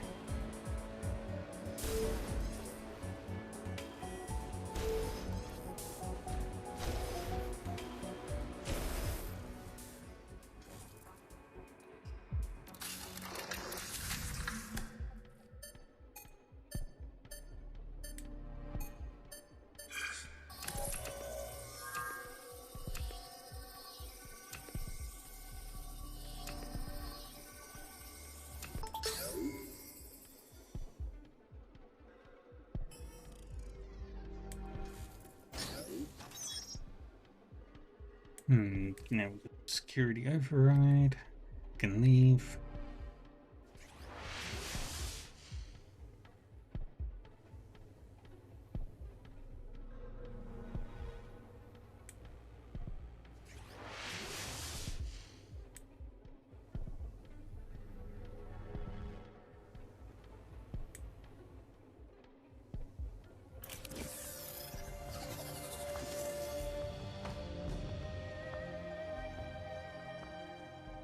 Welcome to Wishing Employee Check-in Station.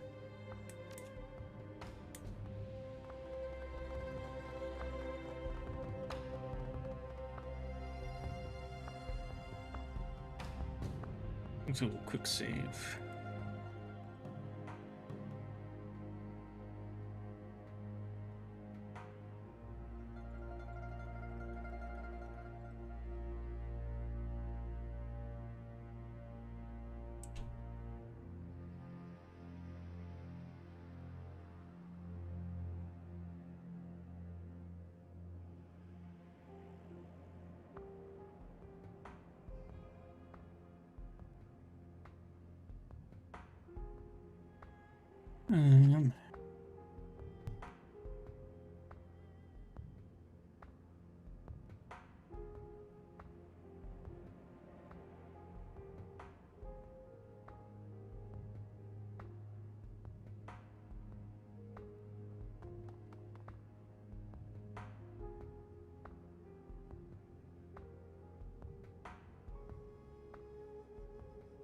Charles rushes up to the guards, feigning a loss of breath. Sir, I've received a warning about a break-in on floor 27. My coworker's up there. Says he's in danger. What? The guard whips around and sees Charles's frightened expression. We're on it. Guard lifts his hand to his ear and barks into his comlink. Team 1, this is Team 2. We're sending an immediate dispatch to floor 27 in response to a break-in report. Hold down the basement while we're gone. The officer pauses, listening to a response on the other end, presumably from Team 1. Position's locked. We're out. The 3 guards charge into the elevator with Charles in tow.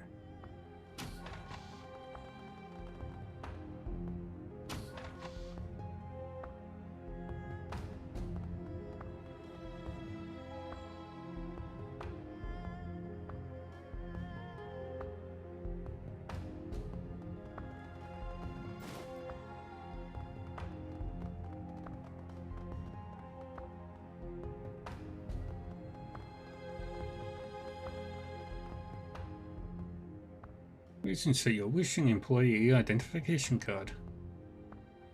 Multi-personnel pass accepted. Access granted. Greeting. Welcome, Miss C. Pang. Oh, have a nice evening. Your terminal emits a chirp of recognition.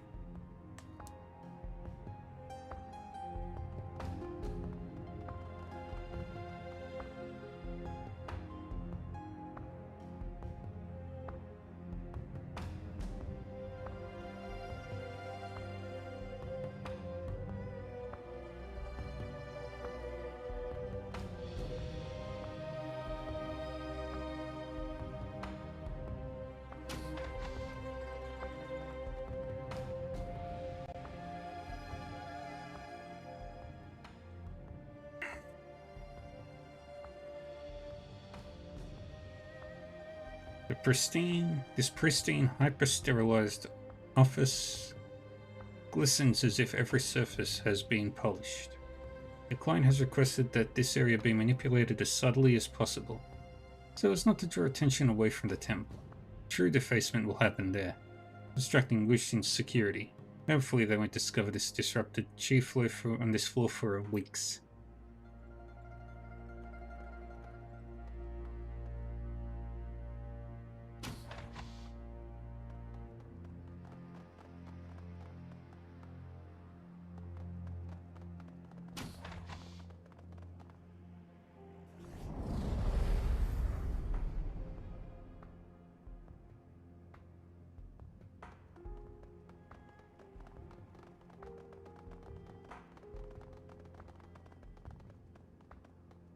Light and dark balance is good for chi.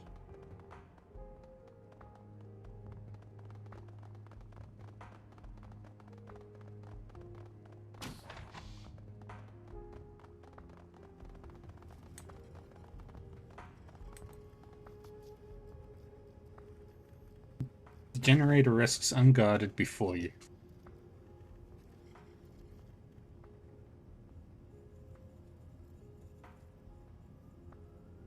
A shock to the system could compromise the computer mainframe in it powers.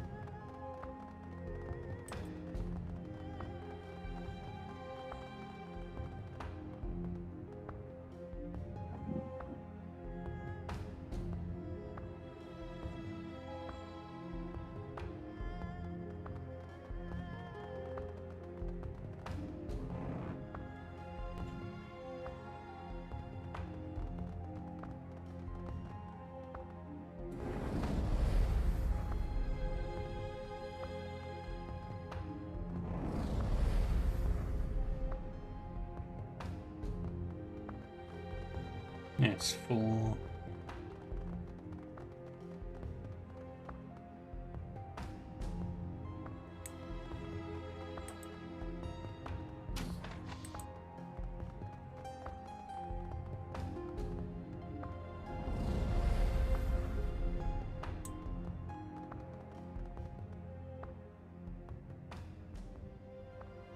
A rack of safe boxes rests against the wall.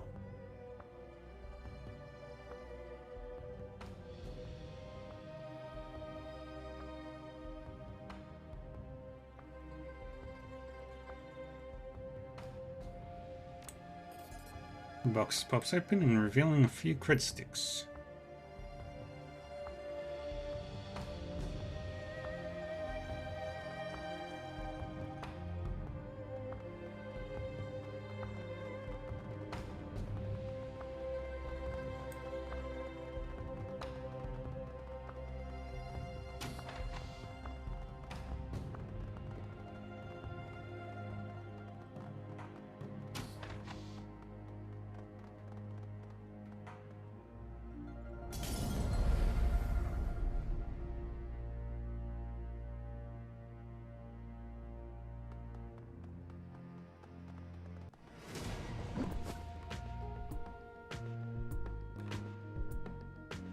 Yeah.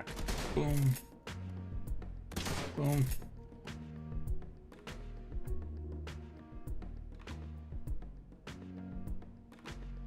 Get over there.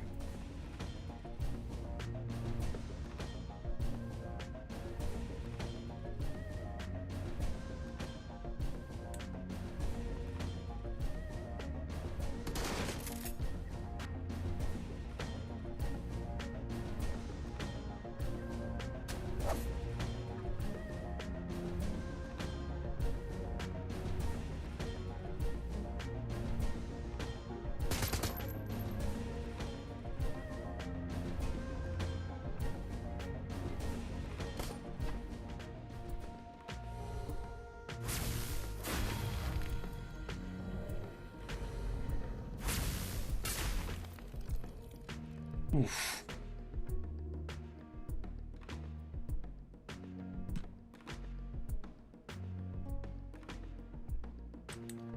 Get over there.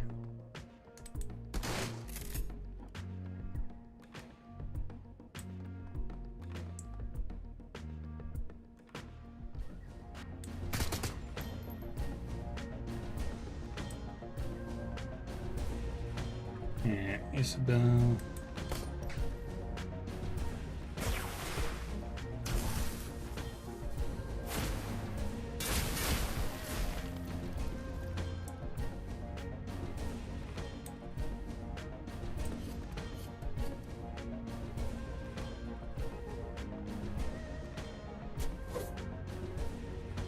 And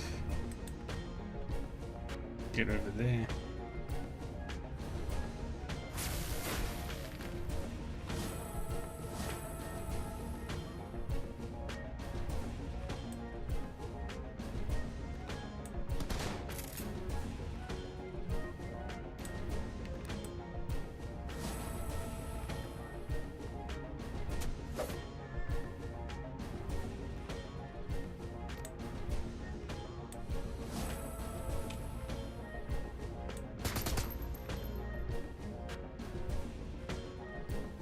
Get over there.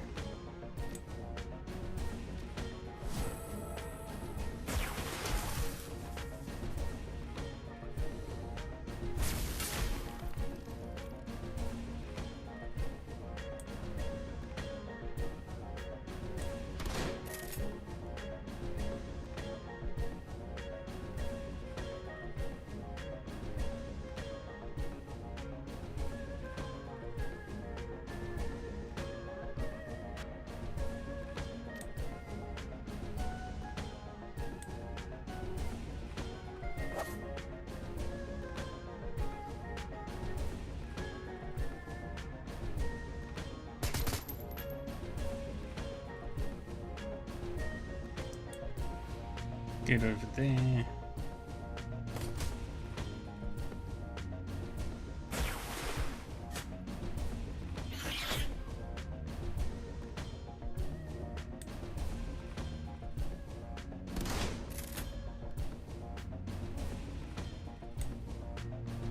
Reloading.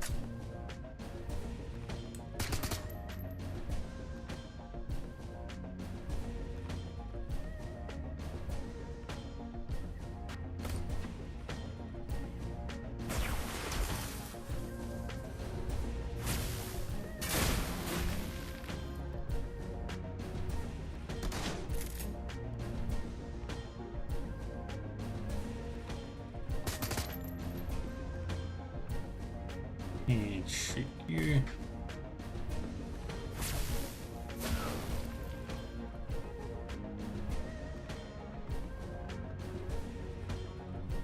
Reloading.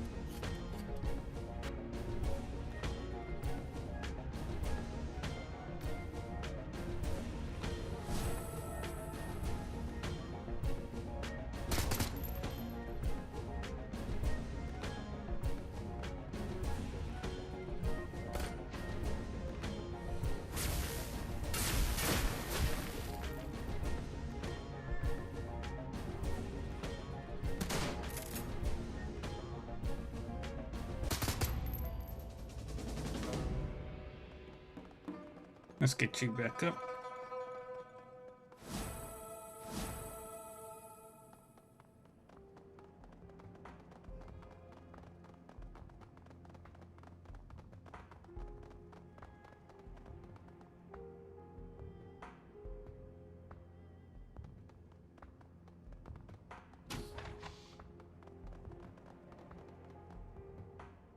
Prototype weapons is locked in a stand. Its locking mechanism is seemingly tied to the weapon's operation and safety, something. Wishing research terminal main menu.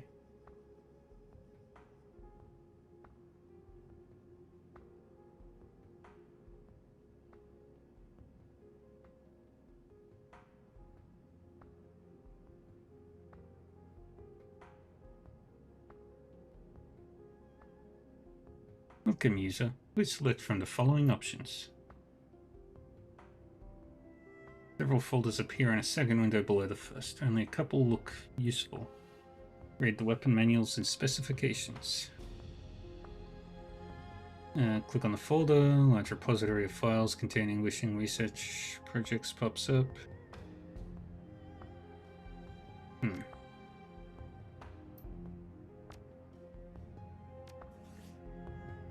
I only have 2 points, which means I can't get what I need.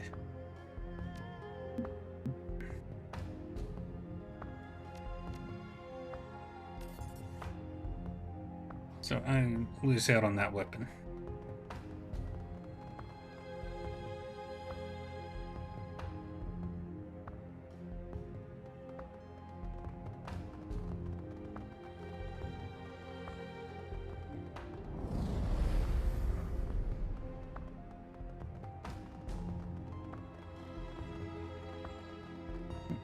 And we'll take the... We'll have a look at the floor plans as well. Floor plan documents.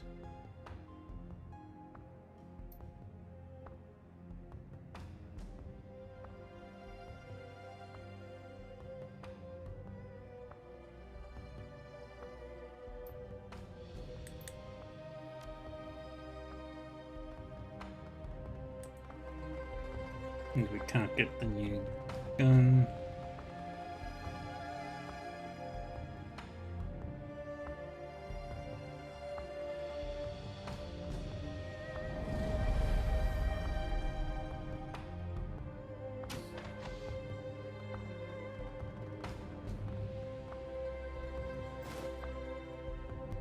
Eight, 4, 8, 4.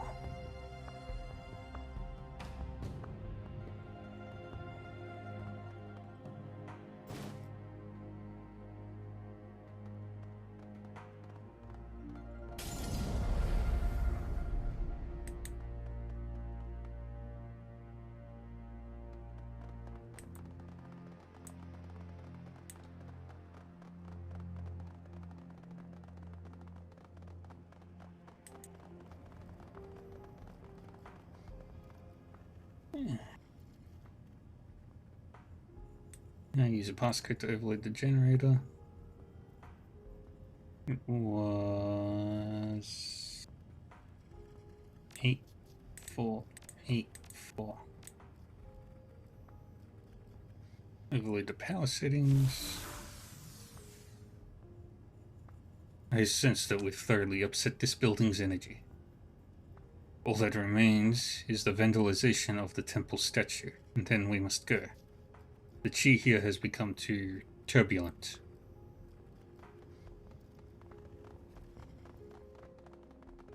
The chi is becoming more and more turbulent. It has reached a point where this churning energy has a physical manifestation visible in the atrium. No disruptions are working.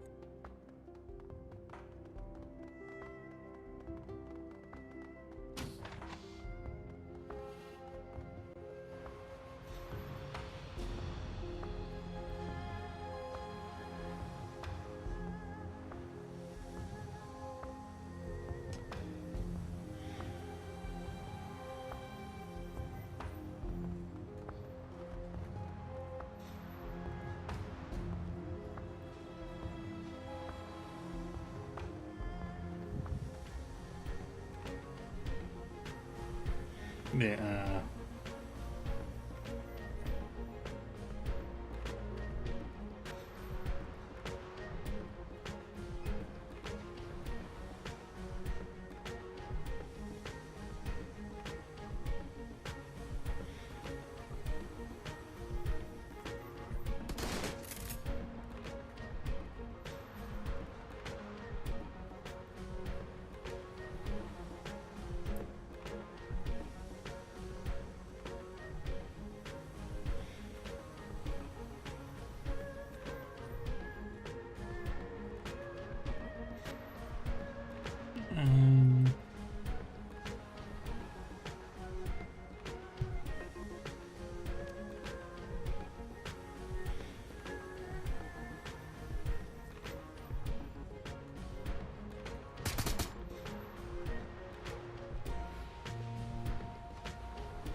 Get in there.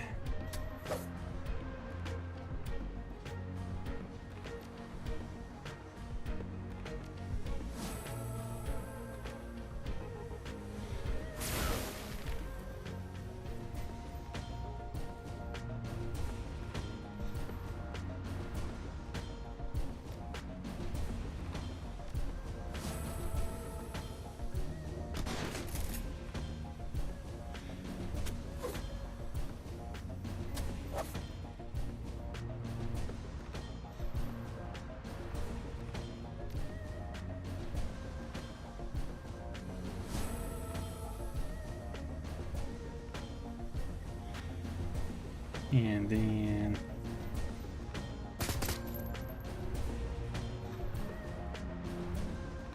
get over there.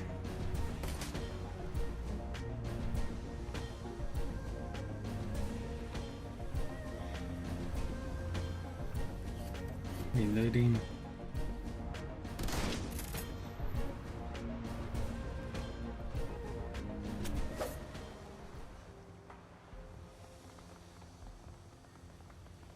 Okay. Set fire to the bushes.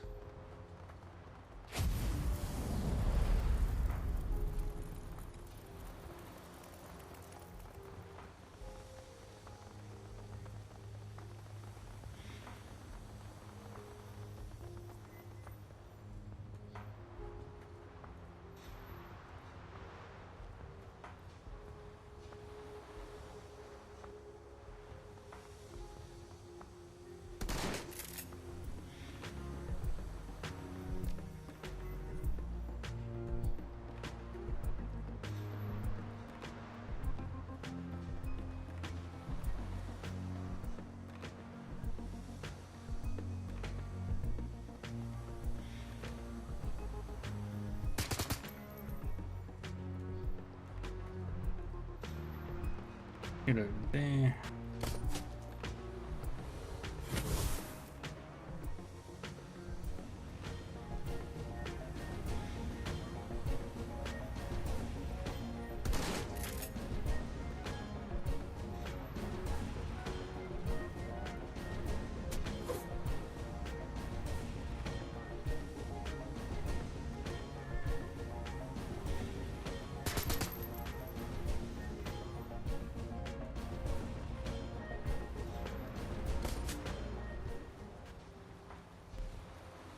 All right.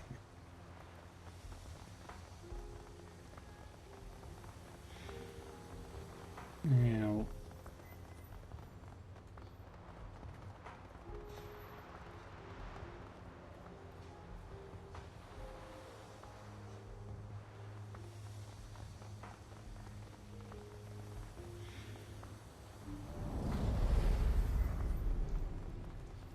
and the last one.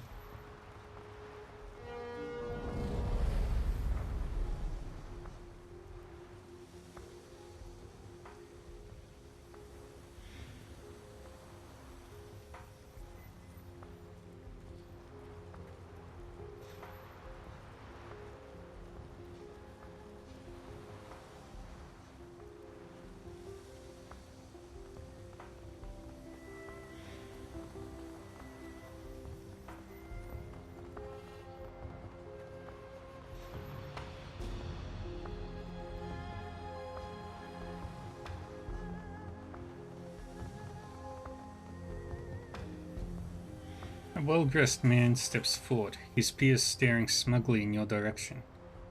His clothes are smart and clearly expensive, but lack the typical padding worn by guards and thugs.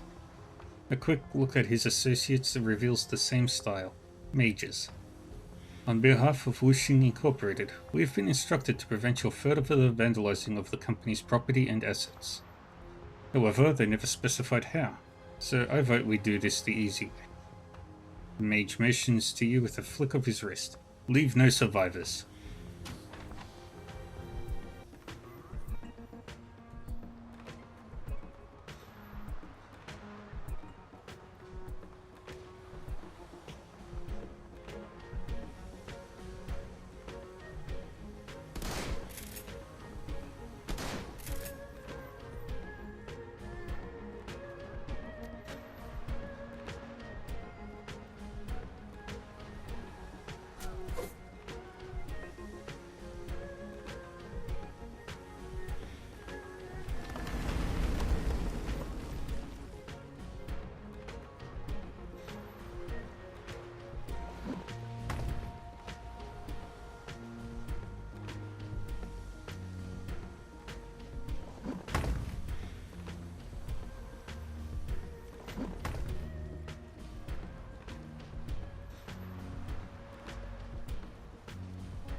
Get over there.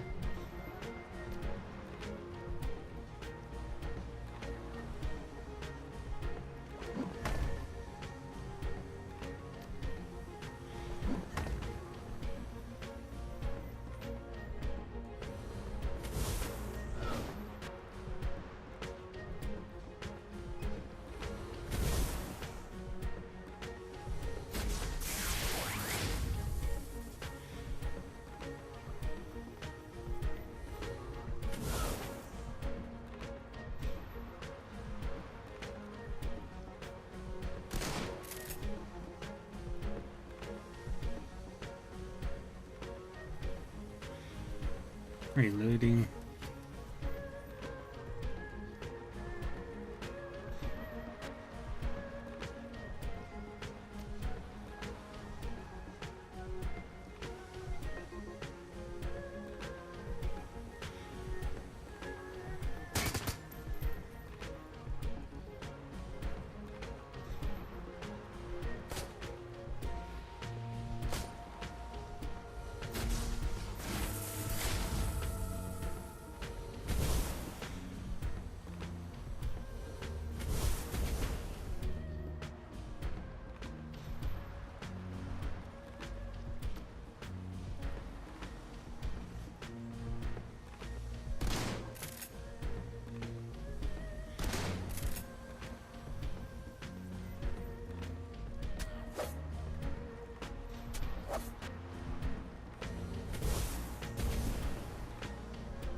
Probably gonna have to reload that.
Alright.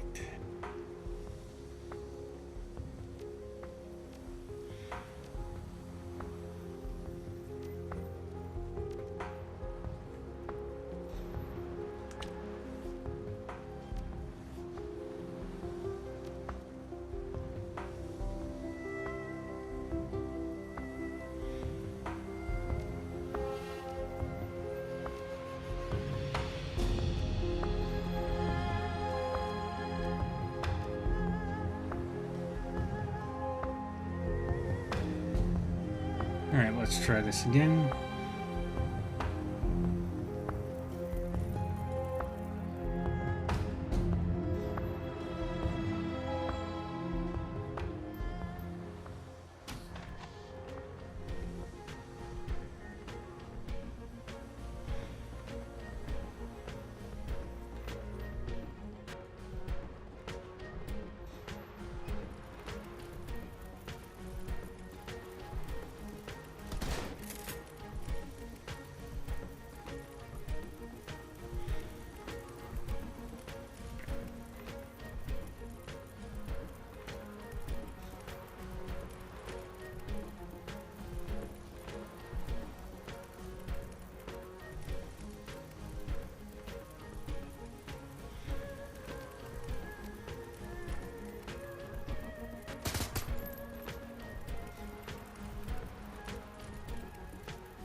Yahoo! Hey, Tucker Stamper, hello everybody, welcome raiders. How are we?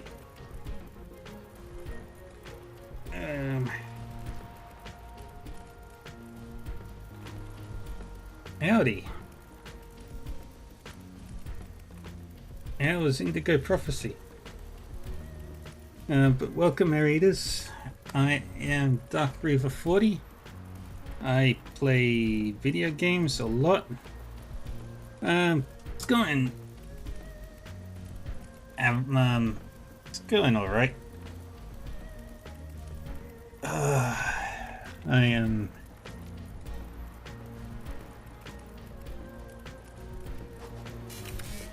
Ah, crap. Well, that was unexpected. What's with all these crits?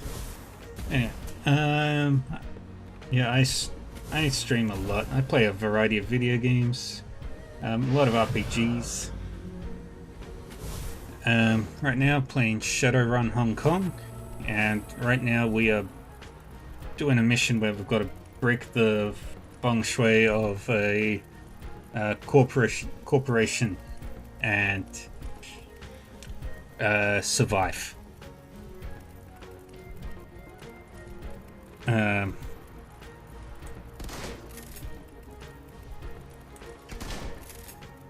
It's cyberpunk meets magic, and I'm enjoying it. Yeah, they're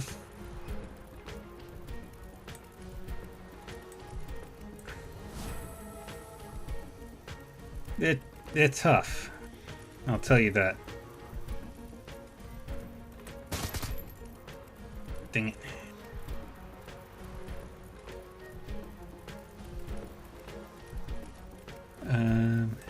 Let's go over there. Because I'm fighting a bunch of mages, things are a little more complicated. And the area that they're standing on actually boosts their magical ability. Which is infuriating.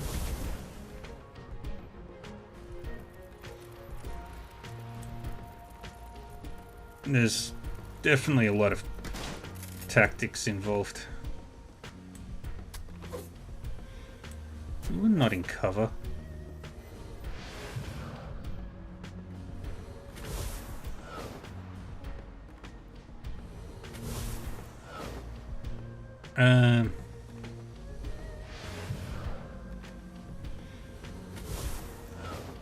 Character advancement in this game is mainly based on your decisions in the game.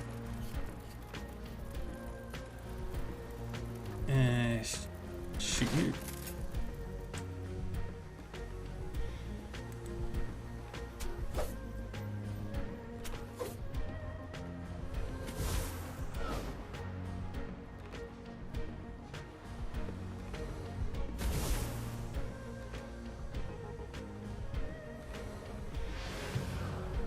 I don't think they're dead.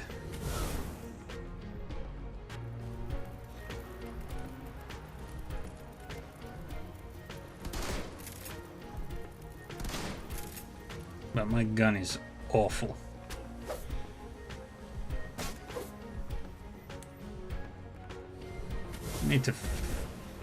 I might need to reload this save again. Because my people were already badly injured.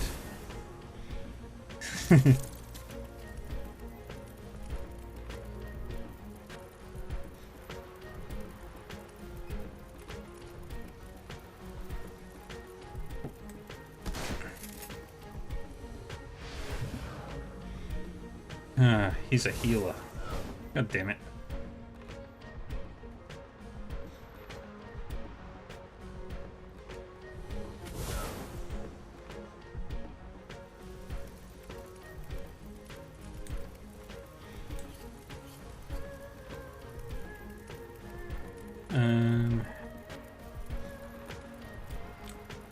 That might be more useful if I can take away their ability to do things.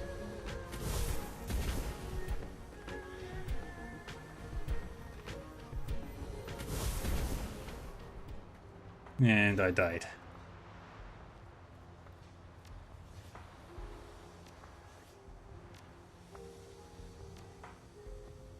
So let's reload.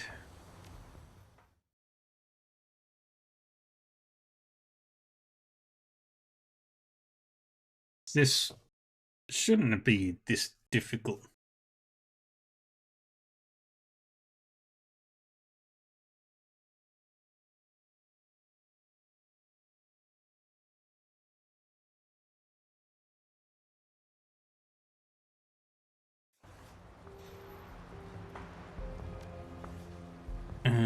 Let's check my inventories. Okay, I have to use that. I've only got those. So I need to give him one.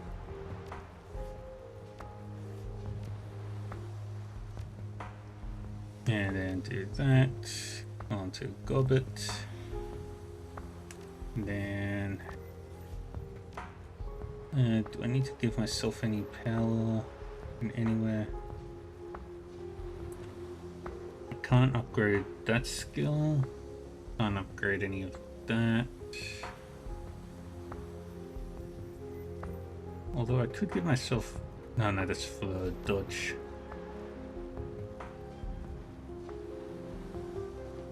That might be useful.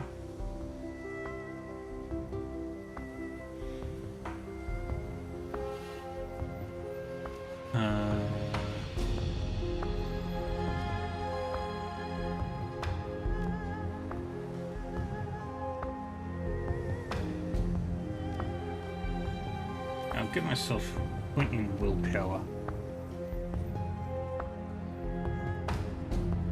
Now, I remember there's a summoning point right there. So I can grab a buddy get a buddy for the fight.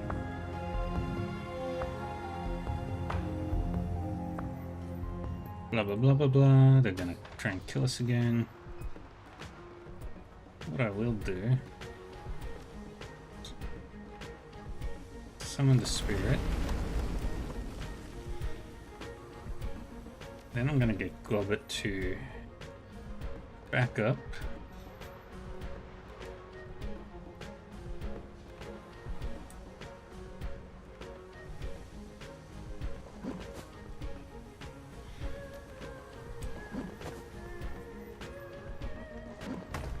What is this XCOM?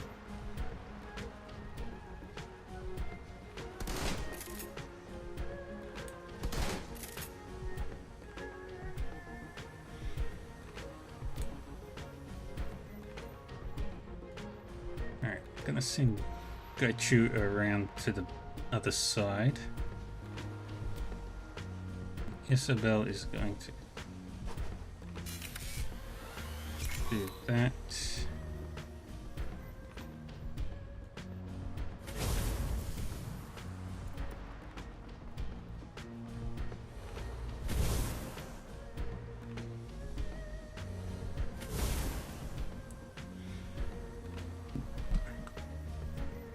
All right.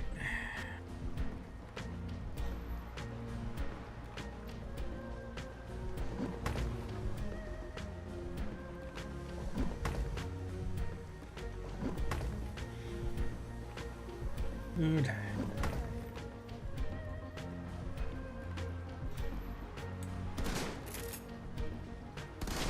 I need to get a better shotgun.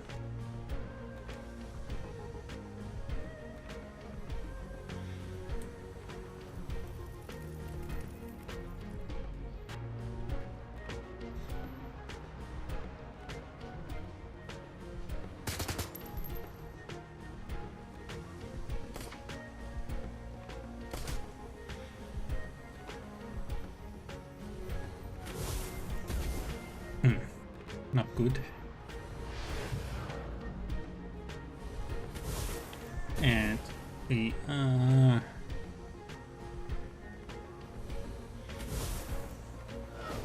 dealing with a bunch of cowardly mages.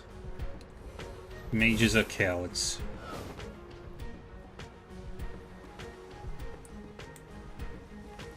This is the truth.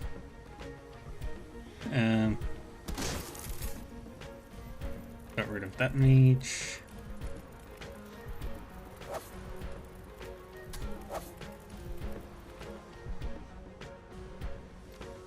Let's get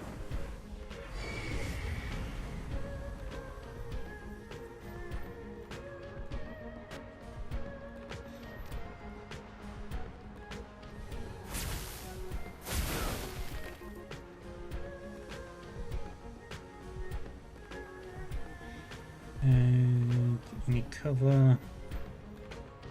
Get into that cover.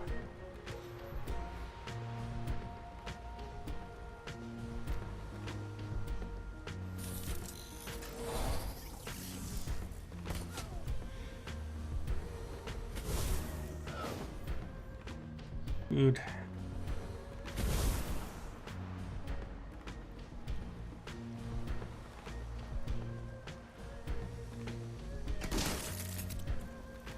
He's dead.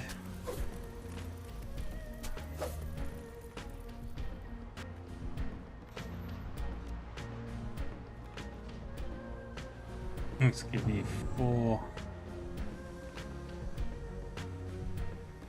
Get over there.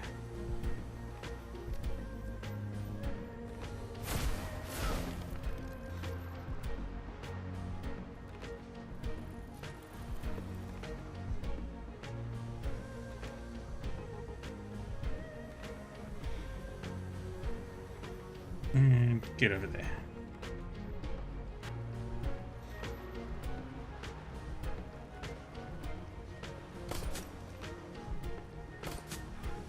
Good.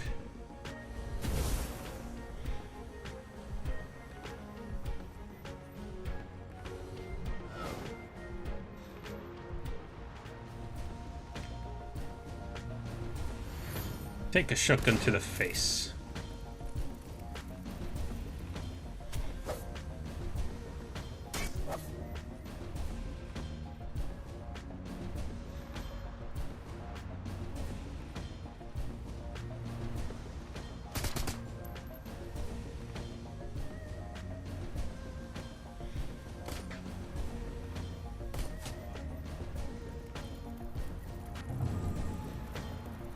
Good.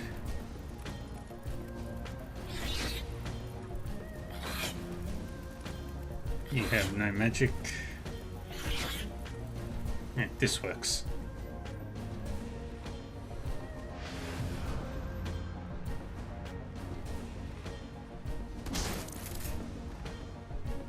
Reloading.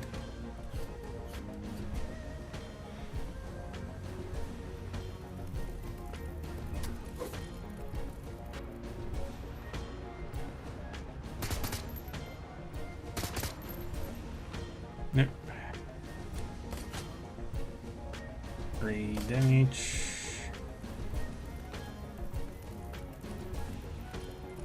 I'll banish that spirit now.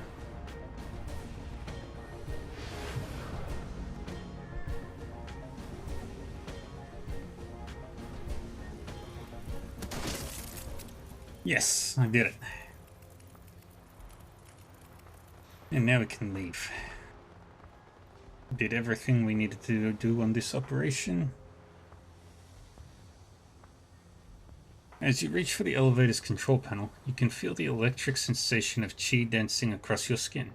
Its feeling is noticeable to those not even magically attuned. The disruption here is that strong.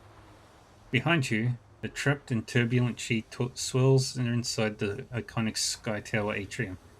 You can actually see the air around the atrium warp and ebb as the chi surges and breaks against the obstacles around it, looking for a way to move, to flow, and finding none. The job is done. You have desecrated the whooshing lotus, and in doing so, blemished the prideful face of a megacorp. I've seen a lot of things, but I've never seen or felt chi this way. I imagine this is what it must feel like for an attuned person in the walled city. She shudders. Must be unbearable. The elevator arrives at the temple. Time to duck out the back door before security can respond further. Bum, bum, ba-dum, bum. Wishing won't know what hit them. The embarrassment of their own geomantic science turned against them will sit unfavorably on the tongues of wishing executives. And maybe even get a few people terminated. They'll know it wasn't just the building you battered. You sent a message. Everyone has a weakness that can be exploited. Changing feng shui should keep them spinning for months. The complete disruption of their chi and the destruction of their temple will cripple the energy at this branch of the company. And with Wuxing focusing on restoring their temple, it'll be a long time before they discover the full extent of your assault. And all I did was move a couple of room dividers around.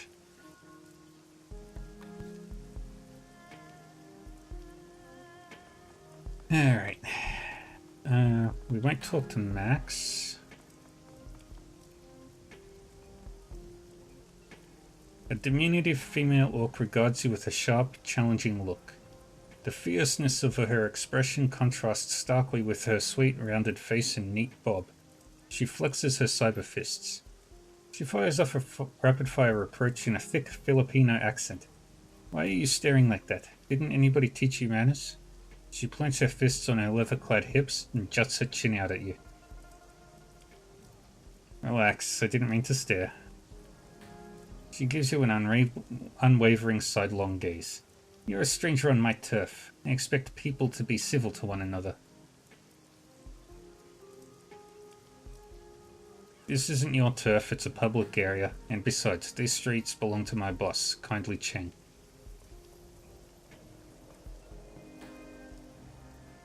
The orc's eyes narrow. You're not too good at making friends, or fitting into new surroundings, are you?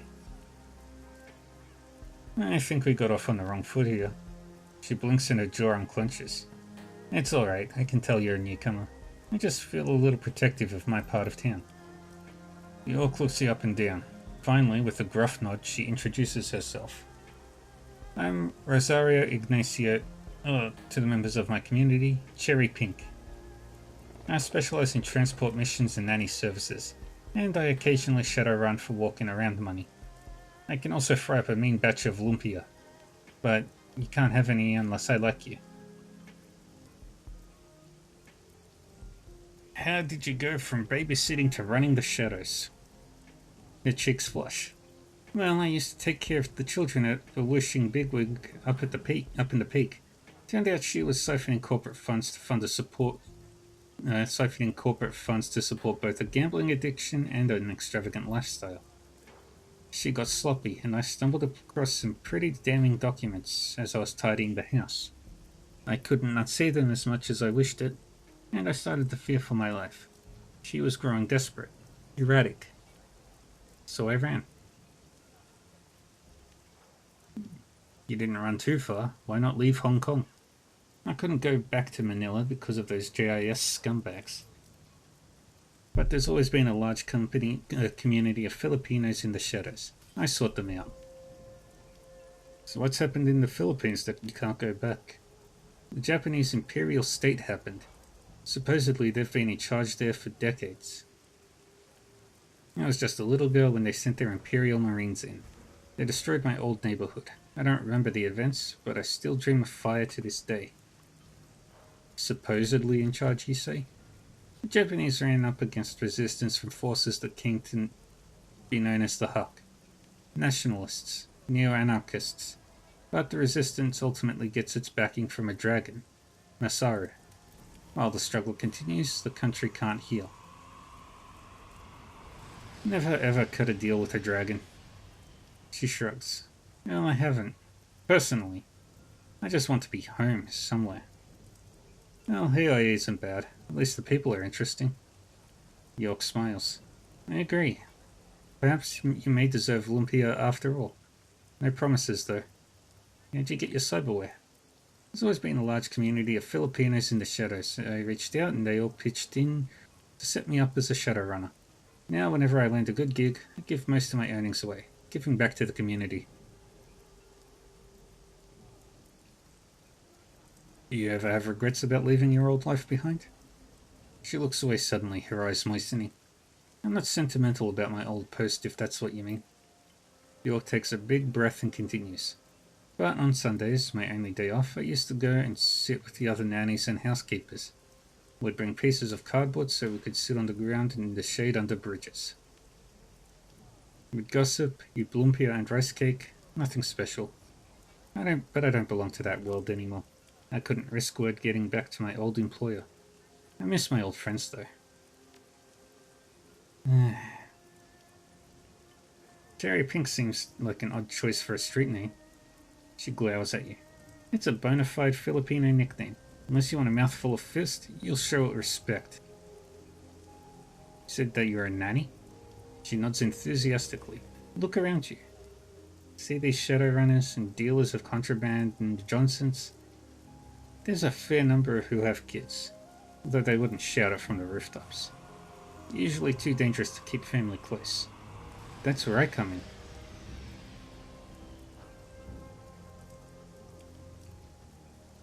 shadow nannies are a great idea. No more bringing my baby into combat situations. York raises her chin proudly. I've shuttled kids in and out of war zones. I've gone into hiding with little ones for months on end while their parents had to lie low. I've taught children good manners, hygiene, and the proper use of firearms for over 20 years. You were in a survival situation and you were worried about hygiene? She looks at you with pity. You've never had a good nanny. I can see it in your eyes. I can smell it too.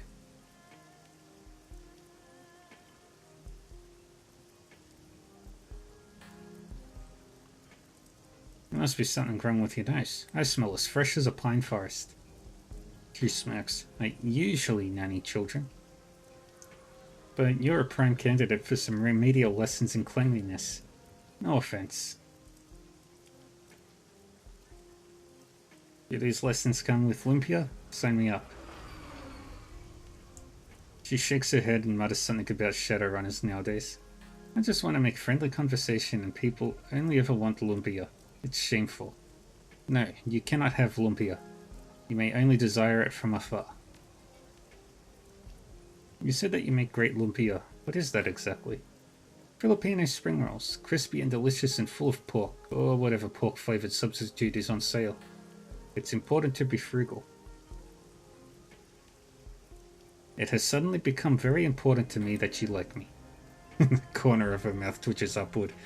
She gives you a sidelong glance. Then you must earn it. Everybody wants to be my friend because everybody wants lumpia. Only a handful deserve it. I should go. Be on your way then.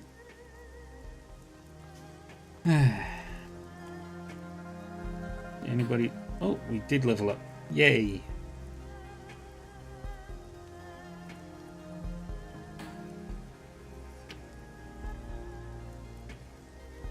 Let's take Destroy Spirit for Gobbet.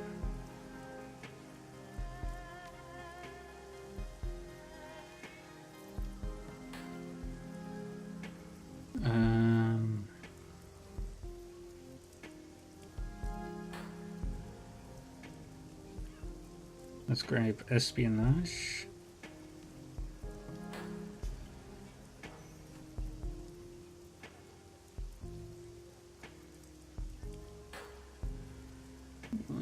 Let's take Crowd Control.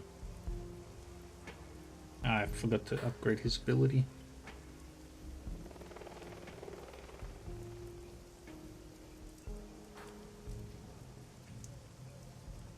Do I want to give him Spit?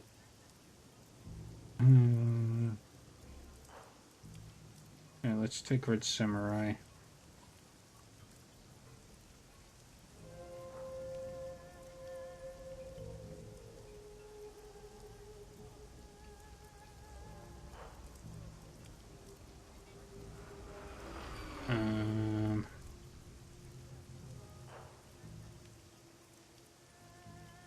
Let's take Shuriken. And Bushy gets a mounted saw blade arm. Or do I want to give it a shotgun?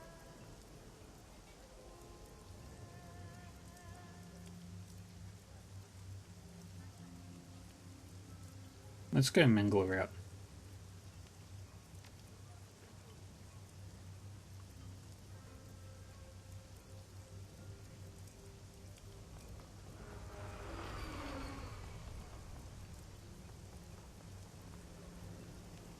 Three people, possibly locals, are busily hunched over, avidly discussing something beneath their breath. From the looks of them, they appear to be sailors, rough-hewn clothes stained by salt, leathery skin, and an acute awareness of being on land. You watch their feet shuffle awkwardly on the docks. Their whispers are just within earshot. No, I asked Crafty. She said the same. Them dreams is bad. Think we'll lose them at sea? We're supposed to set out soon and make that delivery. What if they follow us? You see the man shudder. Yeah, I don't think so. Crafty said these things is just affecting right here for now. First sailor points to the ground. Soon as we sail, the dreams will stop. Hey, the sailor sees you and taps her friends on the arms. They shoot upright. One examines his fingernails, another coughs loudly and begins to hum, and the last pretends she didn't see you. But when they sense your continued stare, the third speaks up. What are you looking at, Landy? There was a boat here with a merchant selling goods not too long ago. You leave? Three sailors with suspicions turn into smirks. One snickers to herself. Merchant, she says. That crook didn't so much as leave as he was chased off by Kindly. No sales permit. Not a big loss, though. Local shops have way better stuff than some small-time hustler. Why don't you look around? You'll find the shop owners here more friendly now that you've gotten the okay from Kindly. Thanks for the tip. They all exchange a look. First sailor responds. Right, and stay careful around these parts. I overheard you talking about the dreams. I've had them too. I feel an uneasiness pass through the sailors. Seeing as anyone who comes by these parts is having them. Right, and as soon as they leave, the dreams stop. Right eerie it is. Any leads on why they're happening? We don't know much ourselves. We have only just returned from our last delivery, but the dreams ambushed us fast enough. Hey, what about that crafty? The sailor turns to you. She runs the 5 phases. Smart girl. Might know a thing or two about this blight. You ask her, she might have something more to say. Didn't mean to interrupt. See you around. The brooding tide of whispers resumes as your back turns to the sailors.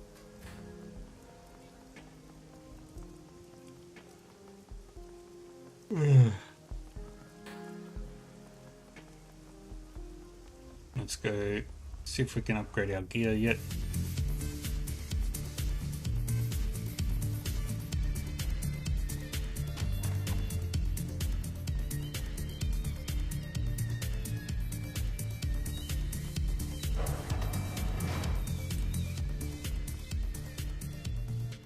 Ermine Kafai. Show me your guns.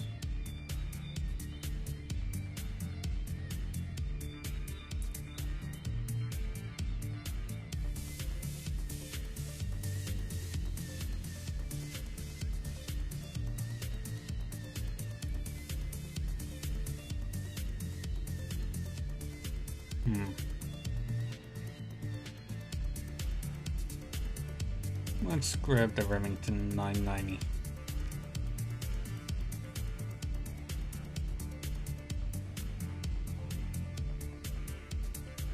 I can go into storage. And we'll buy some healing gear, healing items once we turn in money.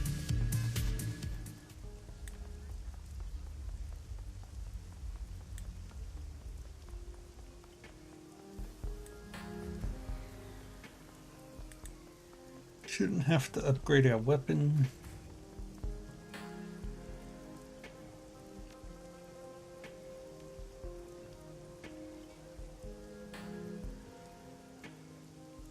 Oh, magical swords.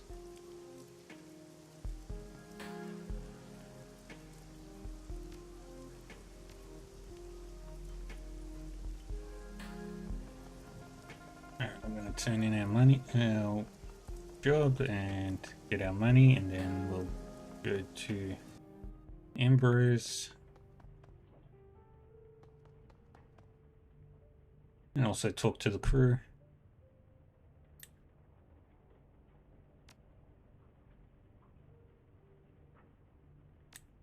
Claim payment. Message pops onto the screen. Little bird whispered in my ear that Wishing's fortunes are already falling. Their stock value dropped by 2% already. The client finds this to be an acceptable indication of your success and has forwarded payment. I've attached your cut to this email. Alright. We got currently active artifact liberation.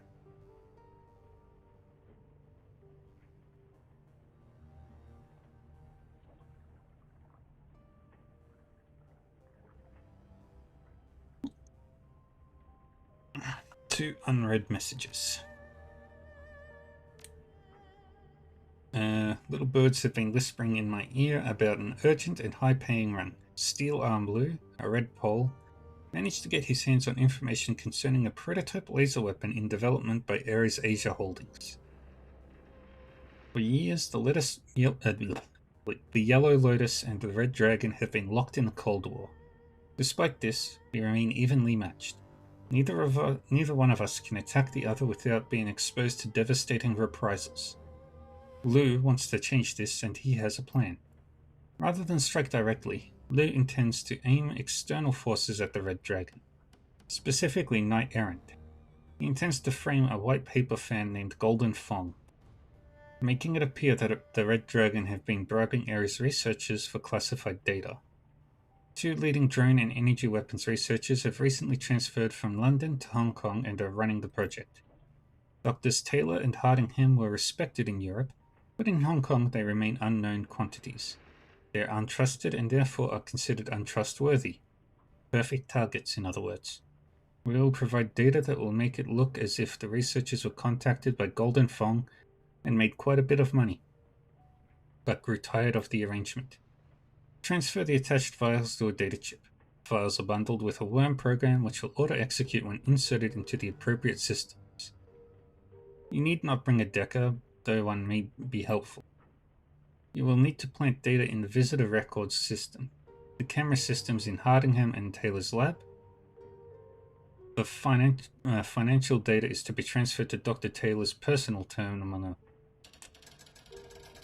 That in and of itself will not be enough to ensure Knight Errant involvement, however. Planting the data is only the first part of your task. This is where a heavier touch will be required. You will also need to steal the prototype laser weapon. There is a GPS tracking device attached to it, which Lu will plant deep in Red Dragon territory. The apparent theft of a prototype weapon by a disgruntled Triad member should convince Ares to dispatch overwhelming force against the Red Dragon, dealing them a vicious blow. As a note, Lu does not care what becomes of the laser weapon. If you wish to sell it or keep it, feel free. I have also attached a map of your extraction route from the building. During the facility's expansion in 2052, Ares Asia was forced to extend their foundations deeper into the island. They drove piles through the former site of the central MTR station, which partially collapsed during the Dalu Bay earthquake of 2044.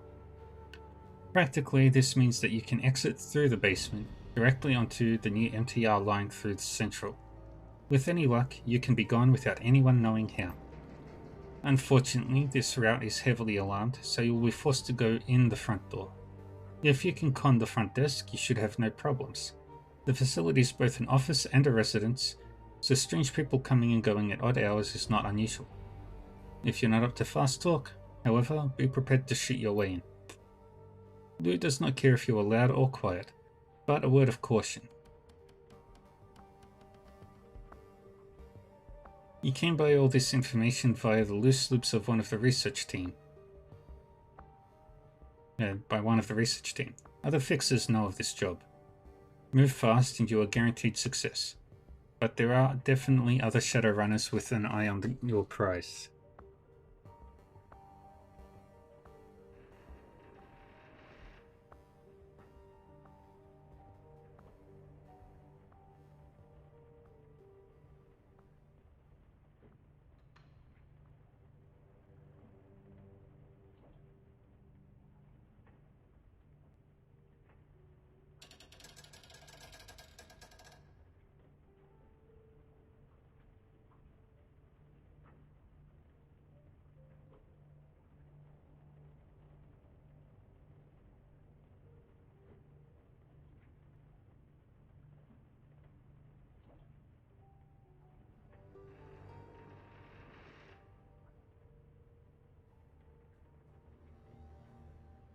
Alright.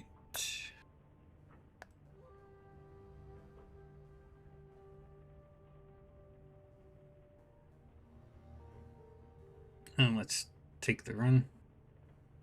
Very well. Steel Arm Loose sends his regards and bids you good fortune and plentiful ammunition. The dramatic kid. Don't die, Reaver. Our arrangement has been very profitable so far, and I would hate to lose that. One of the things I've learned over the years is that even the rich and powerful have annoyances, thorns in their side if you will. No one is without troubles. The rich just have different ways of solving them. The client for this run has grown tired of one particular thorn on his side. Chung Sing Risto Lo. Lo is a red pole for one of the smaller triads here in Hong Kong, the 289s, or the Easy Money Gang if you prefer. Despite the 289's small stature, Lo's illegal activities have managed to damage the client's profits. Mr. Johnson would like you to help him show Lo the error of his ways. Lo takes an evening every few months to dine at the Shangri-La restaurant in Aberdeen. If you aren't aware, the Shangri-La is an elite establishment, serving primarily corporate clientele from Wishing Incorporated. Because of this, it's not unusual for diners to bring bodyguards or assistants with them. In Lo's case, he brings a particularly brutish enforcer known as the Talon, and undoubtedly feels well protected. You are going to prove just how wrong he is in this regard. You are to kidnap Rooster Lo. So long as he is alive and in relatively good health, all options are on the table. While keeping the run quiet would make things easier for Mr. Johnson. No one would shed too many tears over a few dead triad thugs. The client has arranged an exit via boat. So long as you can get Lo from the interior of the restaurant stock, from the interior to the restaurant stock, the client will handle everything else. Despite being a red pole, Lo is a tactician, not a fighter. Don't expect him to put up much of a fight. The Talon, on the other hand, is as nasty as they come. Be careful about how you confront him, or things may go very badly. Now let the client know you've accepted the job. By the time you arrive at the Shangri-La, boat get you out will be waiting.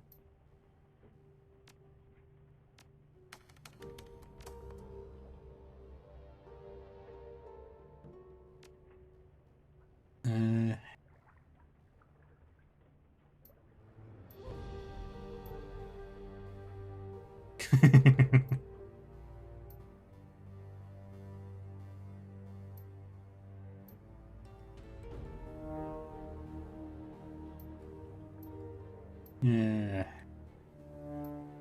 Nothing there. Can't get a flight to Seattle.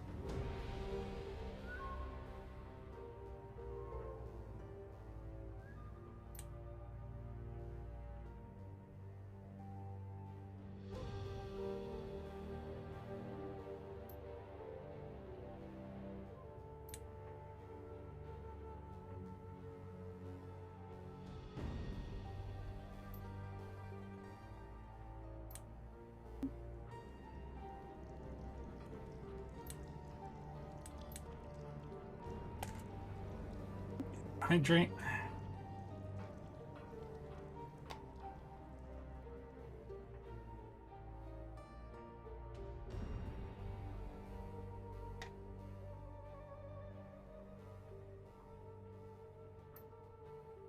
I left Taylor for special dub.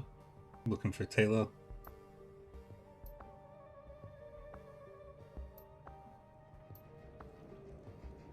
Costume for a drone. Bear suit.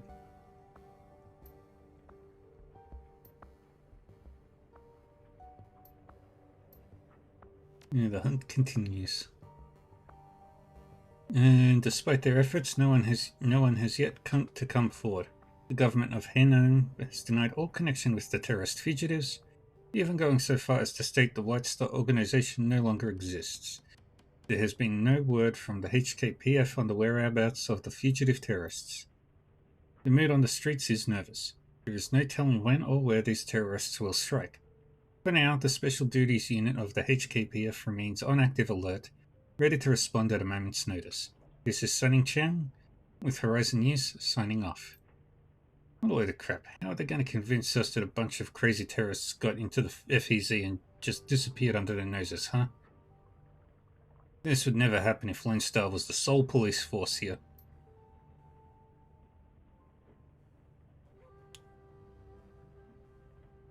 Sure, because heavily armed terrorists never sneak into Lone Star cities like Chicago and Seattle, only to disappear and remain free to roam the streets after they engage in public gun battles.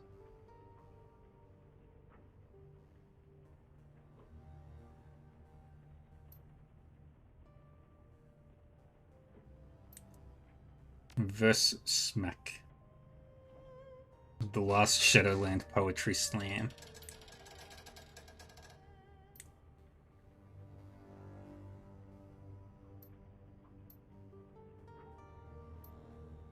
Not much to jive, but the program stirs, churns out text. 3 lines mar the piece.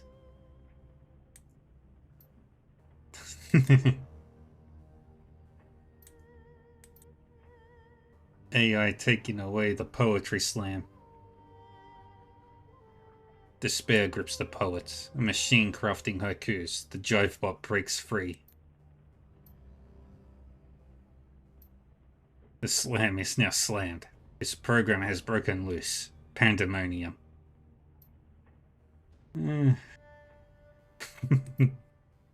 Fucking people. Typhoon warning?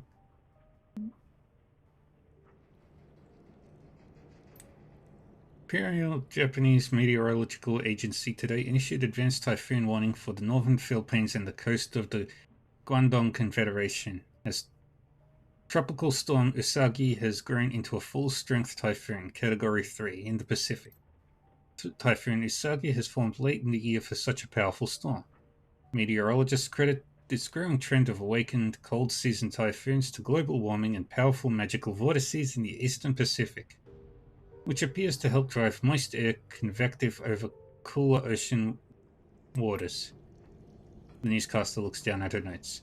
According to the official release by Lance Inruki of the IGMA, Usagi is now identified as an awakened storm. We have observed strong lightning activity, electromagnetic anomalies, and extreme concentrations of awakened seabirds along its edges. Awakened storms exhibit anomalous physical and magical behavior. Many experts believe they show reactive intelligence and possibly even self-awareness and will resist making landfall to prolong their lives, even holding position against prevailing winds. Study of these storms is inhibited by their extreme environmental conditions and astral turbulence. In physical strength, Usagi may peak as a violent typhoon, Category 5 on the Eastern Pacific scale, but will weaken substantially before making landfall. Although mariner lore is replete with tales of malicious storms, scientists have detected no provable animosity towards metahumans in the behavior of these miracles of nature. Learn more on Wild Storms of the Pacific, this week's episode of Savage Nature with host Bertrand Madonica. The Guangdong coast will likely have a long precursor battering with drenching rains and moderate winds as Usagi stalls offshore. Usagi is one of the more powerful storms of the season, but it is not unusual. Usagi does not have the super typhoon potential.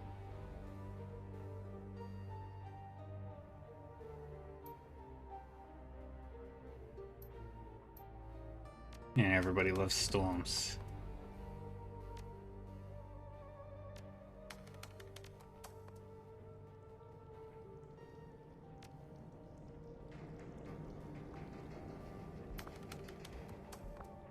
Alrighty.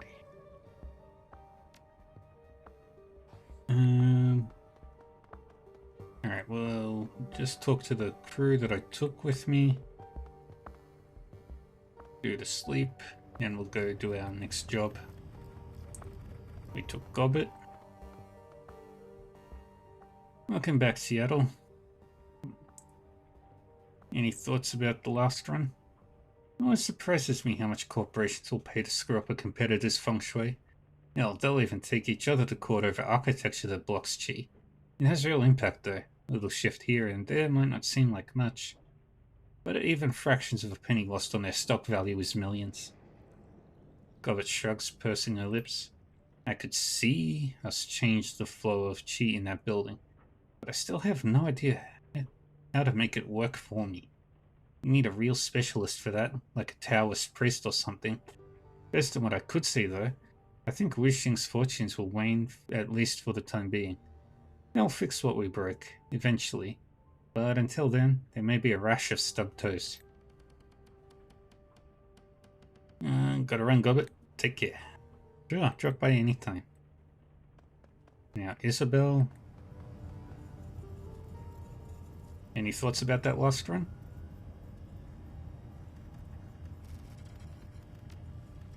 You know, that wishing run is the kind of thing you'd never see outside of China. Nobody's going to hire you to run around tilting paintings and breaking potted plants in Stockholm or Florence. Here, though, that stuff has real power. I've seen it work. A few subtle shifts in geomancy can make or break projects, people, even companies. I don't have any idea how it works, but I've seen too many people's fortunes shift as soon as a feng shui master gets involved.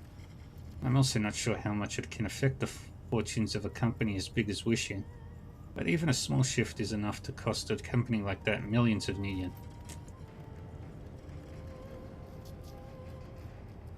Gotta go. And the last one we took with us was Gaichu.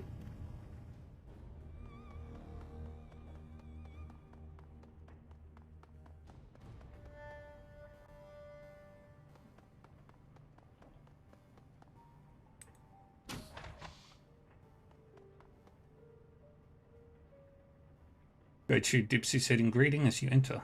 Hello again. How may I help you? Any thoughts about that last run? I confess, the purpose of our little adventure in Wishing Sky Tower eludes me. While in Japan we have a notion on Myodo, a method of controlling chi. It relies on ritual and incantation to banish unruly spirits. Feng Shui, on the other hand, seems more akin to extremely fussy interior decorating. The very idea that tipping over a potted plant or moving the orientation of a desk could have effects on a corporation's stock price is insane. And yet, as we were working, I could see the flow of magic change. Perhaps this manner of luck manipulation is unique to China. It certainly would not work in Osaka. Why did you pick the name Gaichu anyway? It was given to me. This is what the Japanese call ghouls. For the most part, I am vermin, things shunned by polite society, to be hunted and slain for a bounty. My old life is gone. It seemed as apt a name for the streets as any other that I could choose. I like that outfit. Turns the tables of power. Gaichu dips his head in agreement. One does not defeat the enemy solely by strength of arms. One must turn one's own weaknesses into strengths. It is an old and valuable lesson, too often forgotten. See you later, Gaichu. Alright, go stock up on gear for our next job. And we'll do our sleep.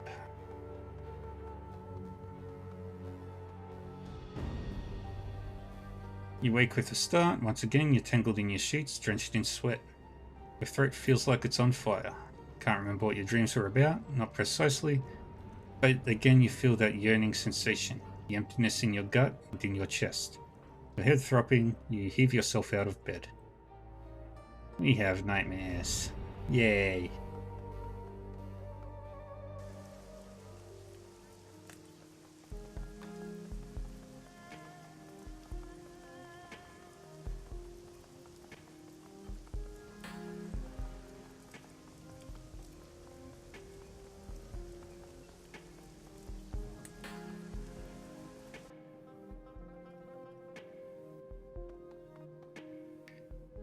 Ambrose looks up from what appears to be a housework drone on the operating table. Scrub up and get me the defibrillator pedals, Reaver.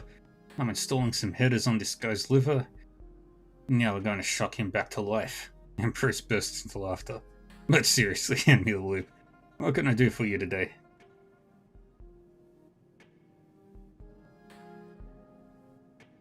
You were a Hong Kong Shadowrunner. I was. He looks down at the remnant of his body, scarred and dismembered. Sure don't look like much one. I sure don't much look like one. I sure don't look much like one now. Ambrose yawns and stretches, straining his leg stump and scarred arm in opposite directions. Man, that feels good. So, there's a particular way with this kind of conversation goes. I don't know if you're familiar with it.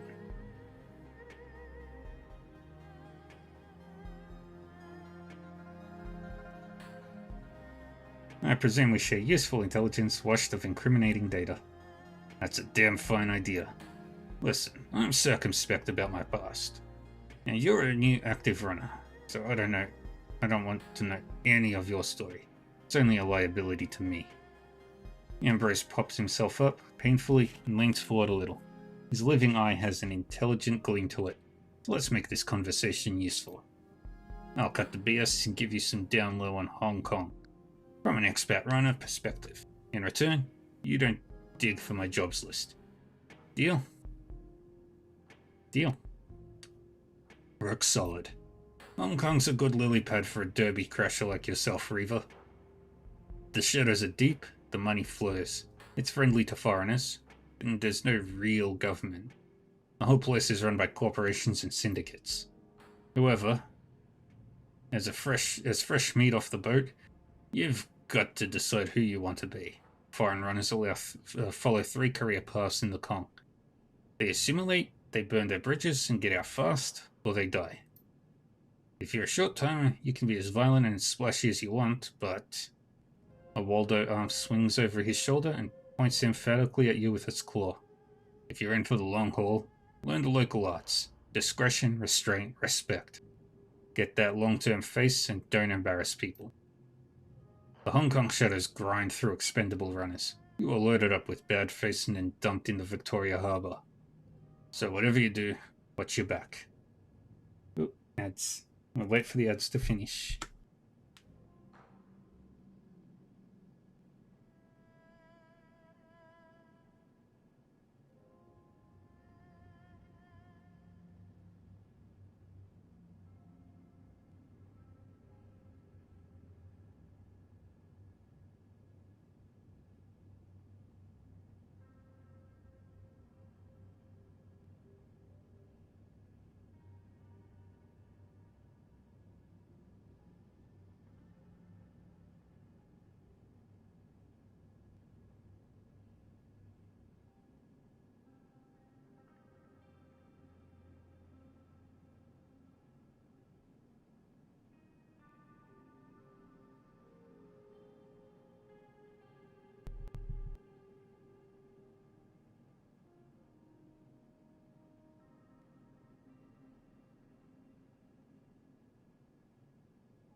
We're back from the ads.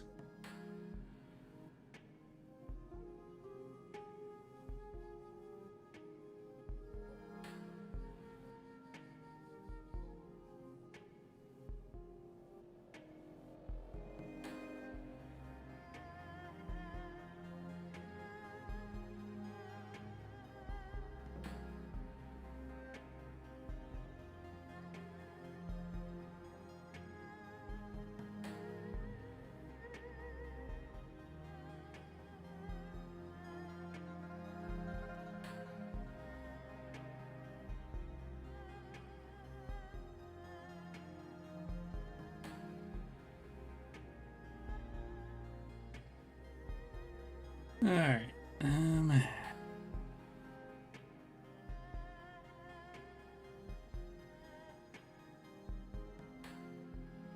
anything I can do to mitigate the risk? Just keep your head on a swivel.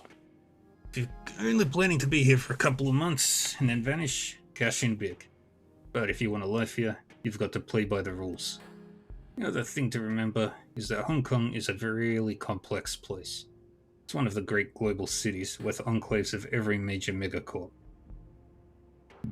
It's a syndicate town, it's a refugee magnet, and it's Guangdong. At some level, anything goes here.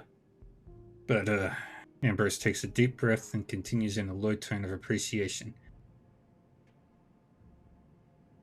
When in doubt, assume that old Hong Kong tradition rules. I say that as a loudmouthed bastard. Be polite. Be modest. Honor favors. Maintain face. Give respect. And always treat people's time as valuable. Go on. Hong Kong fascinates me. I used to hate it here. Now I love it. Ambrose takes a big breath and sighs contentedly. I found a nice little piece. If you survive, maybe you can too. You sure do seem like a survivor. People know who I am, but only in the network. Kindly runs this neighborhood like a separate country. You paddle a boat across the canal, and no one's ever heard of me, and never would. Ambrose suddenly stops himself as if he realized what he's saying. He finishes lamely. Anyway, it's private.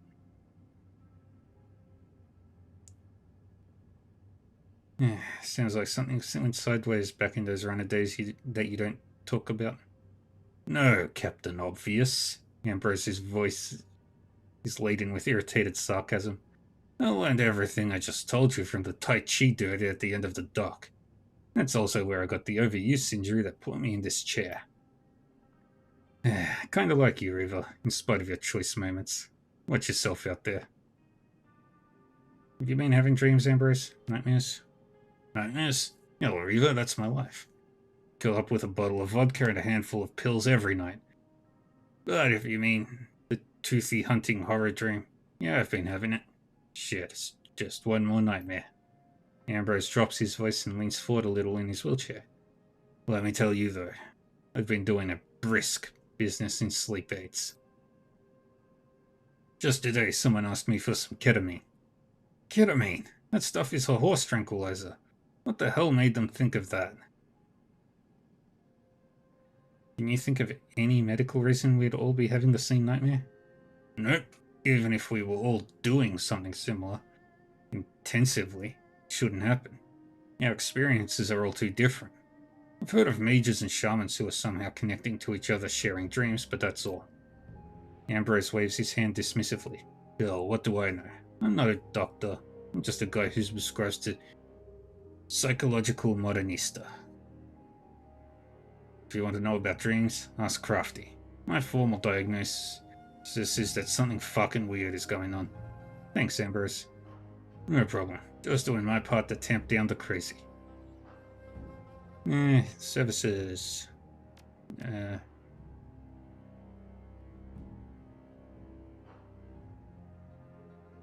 I need...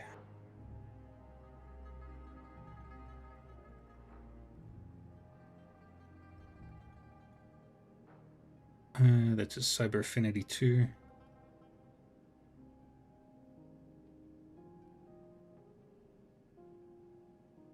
I need Cyber Affinity 3 for that.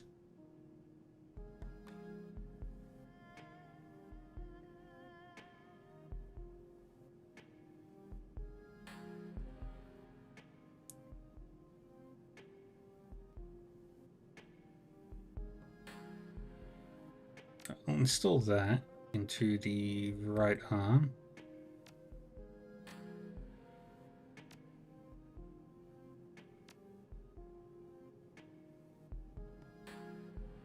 The more of that stuff I take. And I need medical supplies.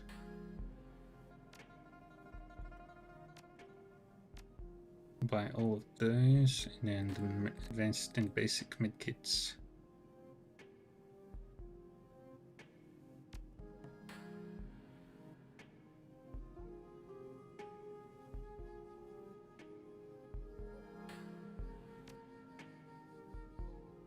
Alright, bye Ambrose. Time for me to go. Cheers, River. Talk to you later.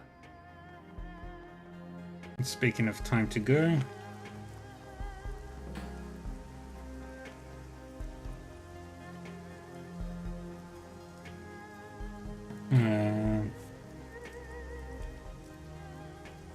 who should I bring with me on my next job?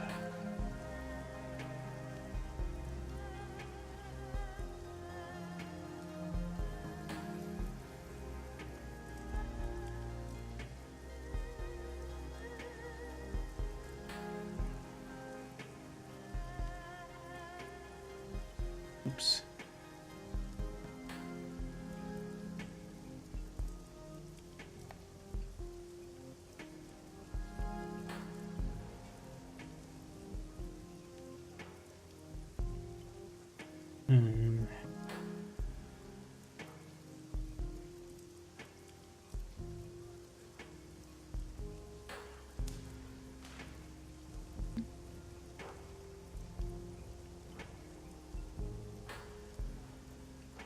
So I'll take Isabel.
Alright. So we'll get ready to go to our next mission, which we will do tomorrow. I am going to finish up now, for now, and I will be back again later tonight with War Tales. Thank you everyone for joining me today.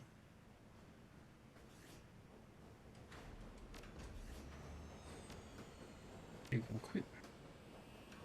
Thank you again everyone for joining me today.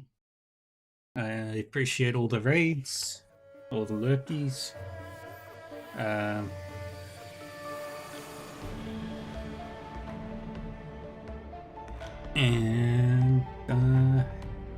Yeah. So War Tales, I will be doing it. Be playing in about 3 hours. Yeah.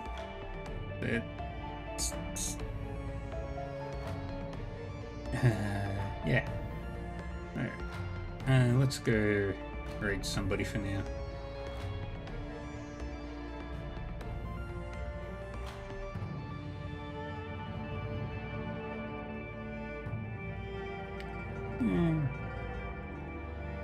Let's go raid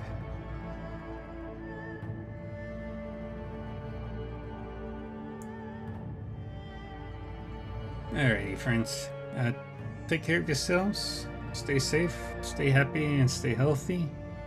And I'll see you next time. Bye bye.